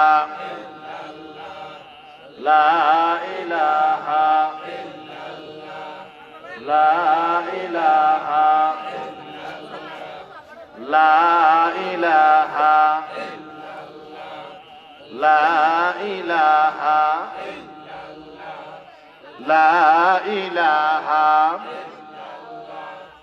লা ইলাহা ও লা ইলাহা ও লা ইলাহা লা ইলাহা ইল্লাল্লাহু মুহাম্মাদুর রাসূলুল্লাহ সাল্লাল্লাহু আলাইহি ওয়াসাল্লাম। তাইলে ভালো করে বুঝেন, আমরা কিন্তু অস্তিত্বহীন হব না। তাহলে আমরা কবরের মধ্যে কিন্তু আওয়াজ শুনবো, সালাম শুনবো, আমরা কবরের মধ্যে শাস্তি বা আরাম দুইটাই একটা, যে কোনো একটা ভোগ করব। কিন্তু আল্লাহ তো আমাদেরকে জিন্দা বলে নাই, শহীদদেরকে জিন্দা বলছে। কারণ কি? আবার খাওয়ানো দেয় কইছে। কারণ হলো মুফাসসিরিনে কিরাম এই বিষয়ে মত দিয়েছেন যে কবরের মধ্যে শহীদদেরকে জিন্দা বলার কারণ হলো শহীদরা দুনিয়ার মধ্যে যেই দেহ যেই বডি নিয়ে ছিল হুবহু এই বডি নিয়েই তারা কবরের মধ্যে জিন্দা থাকবে। সুবহানাল্লাহ। কথা কি বুঝতে পেরেছেন? তাহলে দুনিয়ার যে বডি, এই বডির খাওয়ান লাগেনি, হ্যাঁ? এজন্য আল্লাহ খাওয়ানো দিল, কিয়ামত পর্যন্ত খাওয়ান চলবে। তাইলে তাদেরকে জীবিত বলার কারণ হলো দুনিয়াতে তারা যে অবস্থায় ছিল শহীদরা ইন্তেকালের পরেও ঠিক সে অবস্থায় থাকবে, এজন্য তাদেরকে বলা হয়েছে জীবিত। আচ্ছা, এখন মুফাসসিরিনে কেরাম বলছেন নবী, সিদ্দিক, শহীদ। শহীদ হলো 3 নম্বরে নিয়ামত প্রাপ্ত। এখন শহীদরাই যদি জীবিত হয়, নবীগণ জীবিত, এই কথা প্রশ্ন করার কোনো সুযোগ নাই। কারণ বতরিকে আওলা অত্যন্ত গুরুত্বপূর্ণ ভাবে বিষয়টি অনুধাবন করা যায়। 3 নম্বর যে সে যদি জিন্দা হয়, 1 নম্বর যদি তিনি মুর্দা হয়, কিভাবে তিনিও জিন্দা। কথা বলেন ঠিক কিনা? মানে নবীগণ কি জিন্দা। এবং আল্লাহ সুবহানাহু ওয়া তাআলা ইন্নাল্লাহ হারামা আলাল আরদ আন তাকুলা আসহাদাল আম্বিয়া, অর্থাৎ নবীদের দেহকে খাওয়া আল্লাহ রাব্বুল আলামিন মাটির উপরে হারাম করে দিয়েছেন। অর্থাৎ মাটি নবীদের কোনো কি করতে পারবে না, টাচও করতে পারবে না। এই জন্য সমস্ত নবীগণ তারা সশরীরে জীবিত। সুবহানাল্লাহ বলেন। আমরা নবী না, সমস্ত নবী কি সশরীরে জীবিত। এই জন্য বন্ধুরা আমার কি বলবো, আল্লাহ রসুল সাল্লাল্লাহু আলাইহি ওয়াসাল্লাম হাররার ঘটনার সময় কিতাবে এসেছে, যখন নাকি ইজিদ বাহিনী এই মদিনা শরীফে যখন তাণ্ডব চালিয়েছিল,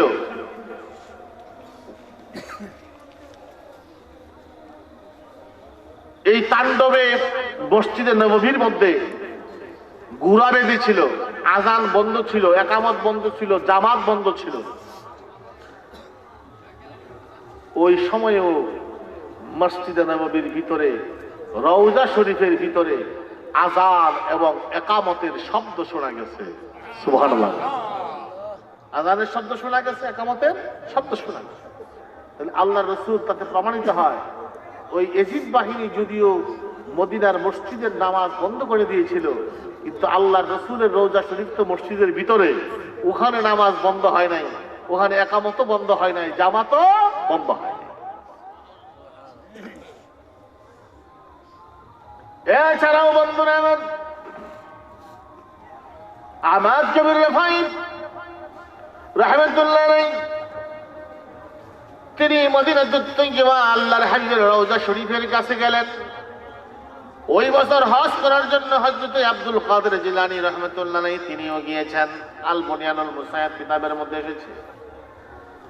হযরত রিফাই তিনি রওজা শরীফের পাশে গিয়ে ডাক দিয়ে, ইয়া রাসূলুল্লাহ, ইয়া হাবিবাল্লাহ, কুয়েতের জমিন থেকে আমি বহুবার আপনার সালাম দিয়েছি, আর আমার সালামগুলো মদিনার মাটি আমার পক্ষ থেকে আপনার কাছে পৌঁছে দিয়েছে। আজকে আমি আহমদ কবির সালাম দিতে চাই না গো হুজুর, আমি তো আজকে সরাসরি আপনার কবর রওজা শরীফের পাশে চলে এসেছি। আজকে আমি সশরীরে এসেছি। ইয়া রাসূলুল্লাহ, আজকে আমি আপনাকে সালাম দেব না, আপনার হাত মুবারক খানা বাড়িয়ে দেন, আপনার হাত মুবারকের মধ্যে চুমু দিয়ে, আমার দুইটা ঠোঁট লাগায়া চুমু দিয়ে আমি আমার কলিজাটারে ঠান্ডা করে নিতে চাই। ও বন্ধুরা আমার, ওইখানে হাজীদের সাথে হযরত আব্দুল কাদের জিলানী ছিলেন, তিনি পর্যন্ত সাক্ষী, তিনিও দেখতে পারেন। এই কথা বলার সাথে সাথে আল্লাহর হাবিব রওজা আকদাসের ভিতর থেকে হাত মুবারক খানা বাড়িয়ে দিলেন, আর ওই হাত মুবারকের মধ্যে চুমু দিয়া হযরত আহমদ কবির রিফাই দুইটা ঠোঁট লাগাইলেন, লাগাইয়া চুমা দিলেন, আর ডাক দিয়ে বলে, হাজিরারে তোমরা সাক্ষী থাকো, আমি আহমদ রিফাই কবিরি যেই হাতের মধ্যে চুমু দিয়েছি, এইটা কোনো মুর্দা মানুষের হাত না, এটা কোনো মুর্দা মানুষের হাত নয়, তরু তাজা জীবিত মানুষের হাত, জীবিত মানুষের হাত। আমি তরু তাজা মানুষের হাতের মধ্যে চুমু দিয়েছি, আমি মুর্দা মানুষের হাতের মধ্যে চুমু দেই নাই। সুবহানাল্লাহ বলে। তো নবীর ব্যাপার, আর বহু প্রমাণ আছে যে আল্লাহর ওলিরাও জিন্দা, ইন্তেকালের পরে কি জিন্দা। বেশি দূরে না, আপনি ইয়ে যাবেন, চুনারুঘাট, এই চুনারুঘাট চিনেননি? এই যে হবিগঞ্জ শায়েস্তাগঞ্জ থেকে এই মুখ দিয়ে আসলে একটু এদিকে ডান দিকে ঘুরবেন, আর একটু গিয়ে যাওয়ার পরেই একটা মাজার আছে মুরার বন, নাম হলো নাসিরউদ্দিন সিপাহ সালার রহমতুল্লাহ মাজার শরীফ, জামতলা, অনেক জামদার। হ্যাঁ গেছে, উল্টা মাজার, হ্যাঁ উল্টা মাজার, গেছেন না আপনারা গাও? গেছে, মাশাআল্লাহ, উল্টা মাজার আছে। উল্টা হয়েছে জানেননি? এটা জানেন না, এইটা জানলো না। তো গিয়ে দেখবেন ওখানে নাসিরউদ্দিন সিপাহ সালারের মাজার, কিন্তু মাজার যে মাজার হইল ফুবে ফসবে, কেমনে ফুবে ফসবে। আমি এমনি গেলে, এটা তো কবর তো দিছে, উপরে দিয়ে এমন ভাবে করছে যেমন বোঝা যায় মাথাটা পশ্চিম দিকে, পাওগুলি পূর্ব দিকে, মানে পাকার বাইরে বোঝা যায়, কিন্তু মূলত এটা না। মূলত হলো ওনার মাথা পূর্ব দিকে, পা হলো পশ্চিম দিকে। কথা কি বুঝতে পারছেন? পাও কি পশ্চিম দিকে, মাথা কোন দিকে? তো এটা ওনার বংশের একজন বড় আলেমকে আমি জিজ্ঞেস করছিলাম, তো সাক্ষী নাই, জিজ্ঞেস করছিলাম যে কি অবস্থা, ওনার ওসিয়তটা ছিল কি।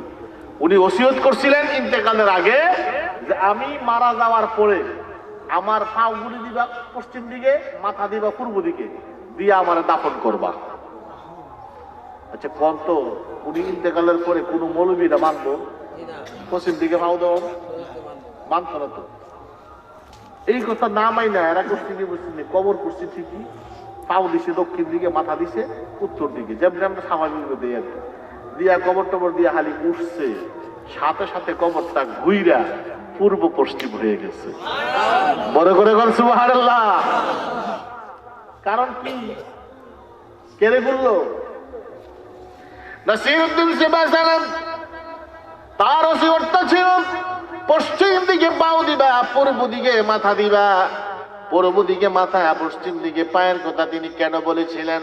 নাসিরউদ্দিন সিবাসালামের ওসিয়তের মধ্যে একমত ছিল, যদি আপনি দাঁড়িয়ে নামাজ পড়েন, দাঁড়িয়ে নামাজ পড়তে হবে, দাঁড়ানো ফরজ। পারেন না বসে বসে নামাজ পড়বেন, পারেন না তারপরে শুয়ে শুয়ে নামাজ পড়বেন। শুয়ে যদি নামাজ পড়েন কেমনে নামাজটা পড়বেন? শুয়ে নামাজ পড়লে পশ্চিম দিকে পাও থাকবে, পূর্ব দিকে মাথা থাকবে, তারপরে আপনি ইশারা দিয়ে দিয়ে নামাজ পড়বেন। কথা বলেন ঠিক কিনা? নাসিরউদ্দিন সিবাসালামের ওসিয়তটা ছিল এই জন্য, আমি নাসিরউদ্দিন দুনিয়ায় নামাজ পড়েছি রে, নামাজের মধ্যে যেই স্বাদ পেয়েছি, মজা পেয়েছি, অন্য কোনো ইবাদতের মধ্যে আমি এমন মজা পাই নাই। কারণ নামাজের ভিতরে যখন কোনো বান্দা দাঁড়ায়, আল্লাহ রাব্বুল আলামিন নামাজের সাথে তখন কথা বলতে শুরু করে দেয়। আমি নাসিরউদ্দিন চাই আমি যখন কবরে যাব, আমি তখন নামাজের সুরজি থাকবো। অর্থাৎ নামাজ দুনিয়ায় যদি অসুস্থ হয়, শুয়ে শুয়ে যেভাবে নামাজ পড়ে আমি কবরের মধ্যে ওই অবস্থায় থাকতে চাই। উনার ওসিয়তটা ছিল নামাজের বেশি থাকার, কিন্তু বুঝতে পারি নাই বলে তা হয়েছে। আমার কথা সেই জায়গায় আপনারা এই আটিয়ারা ওয়ারু এই সিঙ্গুর ইউনিয়নের সকল মানুষ যদি লাগাই দেওয়া হয়, কবর ঘুরাই থাকবেন না? হ্যাঁ পারবেন? ঘুরাইলো কেমনে? আর ঘুরানো এই যে কবর ঘুরে গেছে, এটা যদি মুর্দা মানুষ হইতো সম্ভব কিভাবে হইল? বোঝা গেল ইন্তেকালের পরেও আল্লাহওয়ালা মানুষ যারা, তাদের ক্ষমতা আছে না নাই বলেন? তুরস্কে একটা মাজার আছে, যেই মাজারে নাকি এখনো পা একটা বাইরে আছে। আমি যাই নাই, যদি আল্লাহ সুযোগ দেয় হয়তো যাইতে পারি, দেখলে যদি ভাগ্যে থাকে। আমার ফ্রেন্ডের মধ্যে অনেকে গেছে, দেখছে। ওখানে মাজারের দেয়ালের বাইরে পাও কে লিখে জানেন? এক লোক করছে কি, আল্লাহর ওলি এদিক দিয়ে যায়, কিরে এখন তো গেলাম, আল্লাহর ওলি বলে শুনছিলাম, কিন্তু লক্ষণটা কিন্তু কোনো দেখি না। ঠান্ডা তিরস্কার মারছেন, এ ওলি আছিল একটু গরম, যেই কইছে আর দেরি করছে না, কবর থেকে মারছে লাথি, দেয়াল ছিটটা খাওয়া বাইরে বসছে। সুবহানাল্লাহ বলেন না? বুঝাইছে যারে লাথি দিছে হে ও আল্লাহর ওলি আছিল। একটু আমি কষি দিকে ফাটা মারাই নিল, যেমন তেমনি তা হোক। সুবহানাল্লাহ বলেন না? যেমনটা এমনি তা হোক। এখন হিলা দিছে ফাও মার করে, উনি কইছে এমনি তেমনি তা হোক। এখন এই ফাও আটকাই দিছে, এই যে ফাও আটকাইছে, নখ বারে নখ কাটা হয়, এখন পর্যন্ত ওই পাওটা বাইরে আছে। আচ্ছা কন্ত কোন মানুষ যদি মইরা যা পচে যাইতো, তাহলে তার ফাও বাইরে হলো কেমনে, পায়ের নখ বাড়ে কেমনে? সুবহানাল্লাহ বলেন না? ভারতে একটা মাজার আছে, শফিপুর মাজার, শফিপুর আজমির শরীফ থেকে 250 কিলোমিটার দূরে। ওই শফিপুরে আজ থেকে 400 বছর, সম্ভবত 400 বছর আগে, যে আল্লাহর ওলি, উনি ওসিয়ত করে গেছিল যে আমারে তোমরা দাফন করো না, মাটির উপরে রেখে দিও। সুবহানাল্লাহ কর। দাফন না করে রায় গেছে, কবর দিয়াইছে, ঠিক দিয়া হাজি আয়ে কতক্ষণ পরে লাশ কবরের উপরে উঠে যায়, নাই ছিদ্র নাই কোনো কিছু, উড়ে কেমনে? আপনারা কই তার হুজুর কবরটা বাইকে উঠলো কেমনে? এটা তো একটা প্রশ্নের ব্যাপারে। কিন্তু দেখেন ভাই, আল্লাহর যে কুদরত। আচ্ছা কত, আপনি যদি সীসা দিয়ে ডালাই করেন চতুর্দিকটা, ডালাই করে তারপরে বইছেন ভিতরে, দেখি আজরাইল কেমনে ঢুকে, ঢুকতার বলি আর কেমনে ঢুকবো? সীসা ডালাইটা দিলেন না,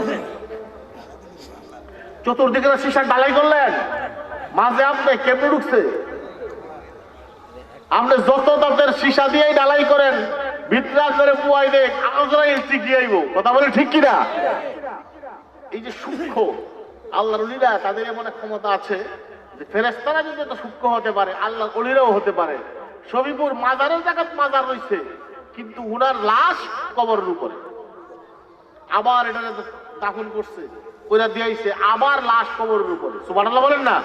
তখন কি করবো, আর এটা দাফন আর করে না কইরা করছে কি বাক্স বানায় তারপরে ঢাইকা রাখছে। এখন দেখা গেছে আজকে 700 বছর যাবত এই বাক্সের ভিতরে আছে। মানুষ যায় ওনার চেহারা দেখে, গরমের দিনে চেহারা থেকে ঘাম বের হয়, আবার শীতকালে ঘাম বের হয় না, নখগুলি বাড়ে, নখগুলো কাইটা দেয়। আল্লাহু আকবার বলেন। এটা হলো ইন্ডিয়ার চিত্র। নবীর কোন গোলাম তার যদি দেহ না পচে, তার দেহের নখ যদি বৃদ্ধি পায়, সে যদি এই অবস্থায় থাকতে পারে, আমার নবী বুঝি হচ্ছে গেছে গা, আমার নবী বুঝি মরে গেছে গা। এত বড় নাদন কিভাবে বলে এত কথা? আজকে একটা কথাই বলতে চাই, যারা নাকি এই সকল কথা বলে তারা হলো ওই ইহুদিদের দালাল। ওরা আমাদের ঈমান নষ্ট করতে চায়, ওরা আমাদের ঈমান ধ্বংস করতে চায়। কথা বলেন ঠিক কিনা? প্রাণের ভাইরা সাবধান। আল্লাহ বলেন ইহদিনাস সিরাতাল মুস্তাকিম সিরাতাল লাযিনা আনআমতা আলাইহিম। ও প্রাণের ভাইরা, অনুরোধ করে যাই, বেশি ওয়াজ আপনাদের বোঝানো সম্ভব না। কোরআনের তাফসীর আপনারা ভালো বুঝবেন এমনটা না, একটা কথাই শুধু বলি, মানদণ্ডের জন্য বেশি দূরে যাবেন না। আপন আপন পীর যদি হাক্কানি পীর হয়, যদি বেদাতি পীর হয়, তাদেরকে ছেড়ে দেওয়া ফরজ রে বাবা। পীর যদি নামাজ না পড়ে, পীর যদি অনুষ্ঠানিক কর্মকাণ্ডে লিপ্ত হয়, উনি আপনার পীর কখনো হতে পারে না, সে ভণ্ড। এবং ভণ্ড যদি হয়, তাকে ছেড়ে দেওয়া আপনার উপর ওয়াজিব।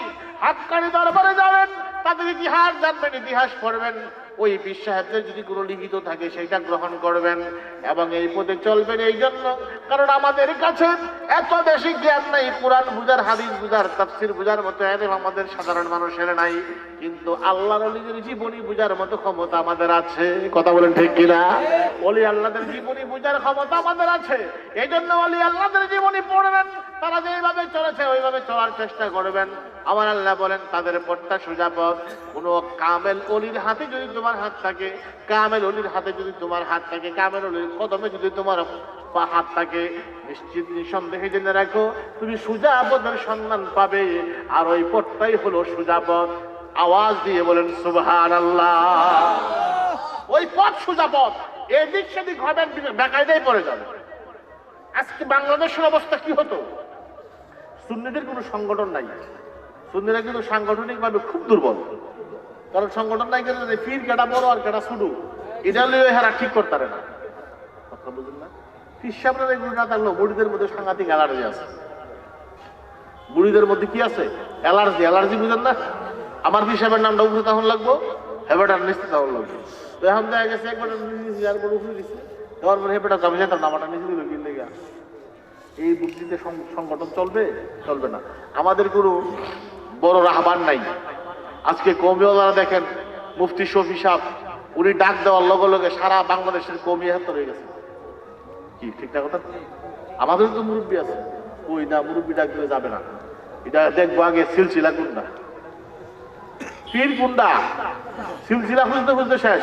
যাই হোক, যেভাবেই হোক, এরা একসাথে হইতে পারছে না, ঠিক আছে, কিন্তু প্রত্যেকের খানকা থেকে নিজ নিজ উদ্যোগে যারা যে সেবাটা দিচ্ছে, যে খেদমতটা করছে, এই খেদমতের কারণেই বাংলাদেশের সুন্নিয়ত টিকে আছে। কথা বলেন ঠিক কিনা?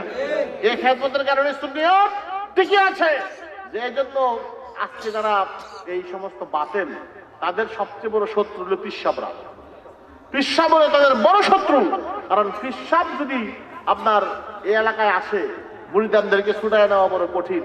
এই জন্য তাদের যত ফতুয়াবাজি সব পিসাবদের বিরুদ্ধে, এবং পিসাবদেরকে কিভাবে কালার করা যায়, তাদের চরিত্র হনন করা যায়, এই কাজে তারা প্রতিনিয়ত লিপ্ত। ইউটিউব বলেন, লেখনি বলেন, ফেসবুক বলেন, সবগুলোতে ভণ্ডপীদেরকে সামনে এনে পীর সাহেবদেরকে বিতর্কিত করার একটা খারাপ দৃষ্টান্ত তারা স্থাপন করছে। আল্লাহ এই জাত থেকে আমাদেরকে হেফাজত করুক, সকলে বলেন আমিন। আওয়াজ দিয়ে বলেন আমিন।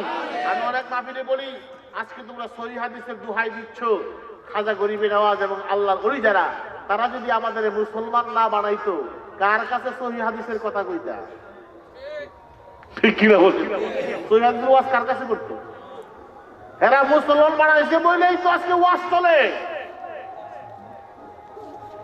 তাদের অবদান স্বীকার করতে নারাজ। সাবধান ভাইয়ের আমার, আমরা শাহজালালের উত্তরসূরি, শাহ মাহদুমের উত্তরসূরি, খান জাহানের উত্তরসূরি, কারামাতারি জওয়ানপুরের উত্তরসূরি, আমরা এই এলাকার আপনার নাসিরউদ্দিন শিপাসের উত্তরসূরি, আমরা এই এলাকার সুন্নিয়তের জন্য আমরা কাজ করব, আজীবন কাজ করব। একটা কথাই শুধু বলবো, নতুন চটকদার কোনো বক্তব্য আপনারা বিগলিত হবেন না।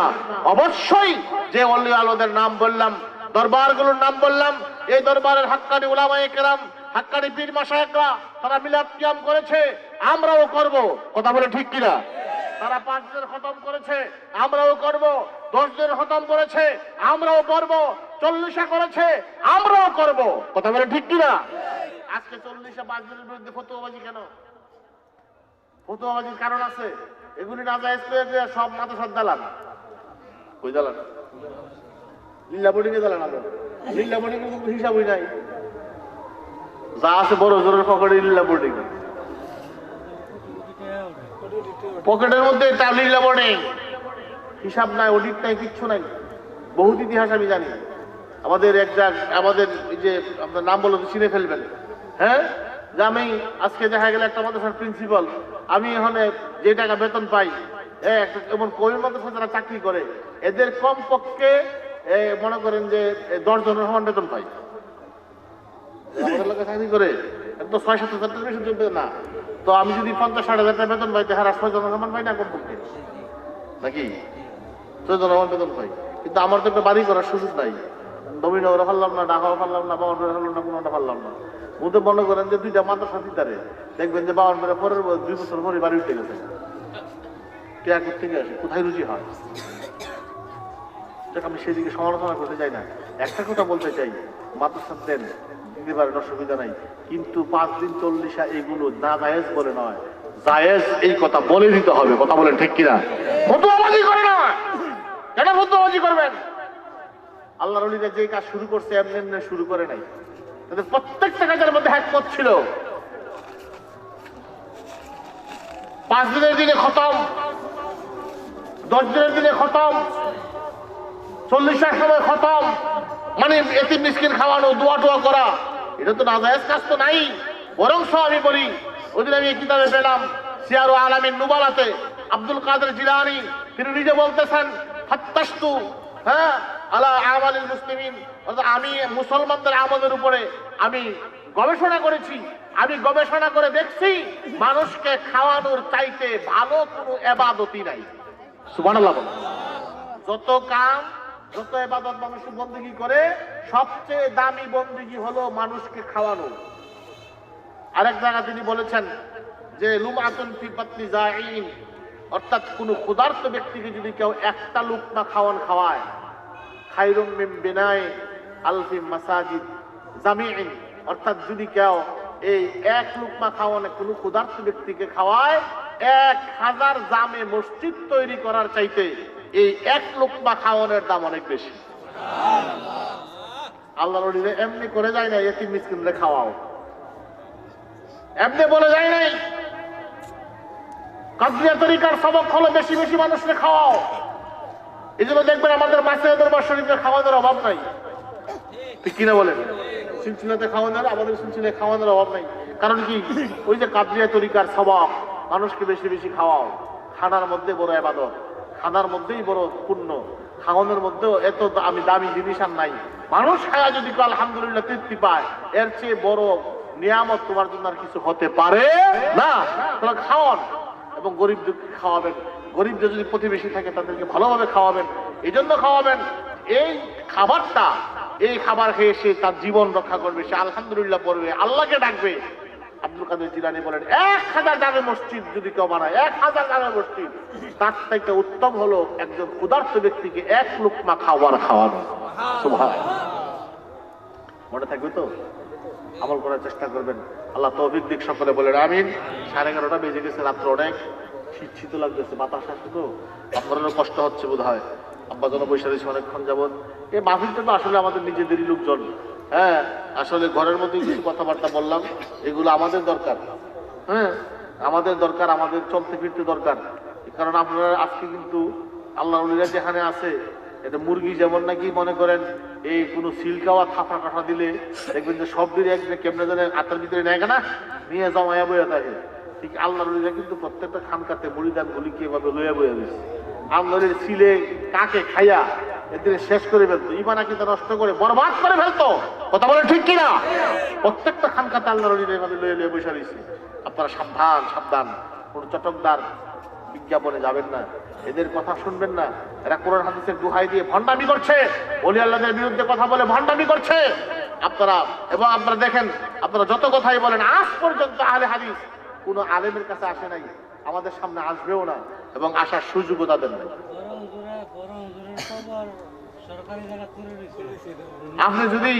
আপনি যদি ওদেরকে মোকাবেলা করতে চান, ওরা কখনো মোকাবেলা আসবে না, কারণ ওদের ভিত অনেক দুর্বল। আলহামদুলিল্লাহ আমাদের ভিত অনেক শক্তিশালী। আলহামদুলিল্লাহ বলেন, আমরা অনেক শক্তির উপরে আছি, কারণ আমাদের ইতিহাস আহলে সুন্নাত ওয়াল জামাতের ইতিহাস ১৫০০ বছরের ইতিহাস। আল্লাহু আকবার বলেন। অন্যদের ইতিহাস হলো কয়েক বছরের ইতিহাস, তাবলীগ জামাতের ইতিহাস ৮০ বছরের ইতিহাস। কয় বছরের? ৮০ বছরের ইতিহাস। ১৯৪১ সালে তাবলীগ জামাত আসছে। সালাফিদের ইতিহাস, হ্যাঁ, মাত্র কয়েক বছর, কত বছর হলো সালাফিরা আসছে ভারতবর্ষে, মানে ২০০ বছর আব্দুল ওয়াহাব নজরুলের সময় থেকে সালাফিরা আসছে। ২০০ বছরের ইতিহাস ওয়াহাবিদের ইতিহাস। এর আগে ওয়াহাবি ছিল না অবন্ধু, কিন্তু আহলে সুন্নাত ওয়াল জামাত ১৫০০ বছর আগে ছিল, এখনো আছে, ইনশাআল্লাহ ভবিষ্যতেও থাকবে। আল্লাহ কবুল করুক, সকলে বলেন আমিন। আর আওয়াজ দিয়ে বলেন আমিন। আমাদের ইউটিউব চ্যানেলটি সাবস্ক্রাইব করে আমাদের সাথে থেকে পাবেন বিভিন্ন সুন্নি পীর মাশায়েখদের ওয়াজ ও গজল। আমাদের ভিডিওটি ভালো লাগলে লাইক, কমেন্ট এবং ইসলামের ও সুন্নিয়তের প্রচারের স্বার্থে বেশি বেশি শেয়ার করুন। ধন্যবাদ।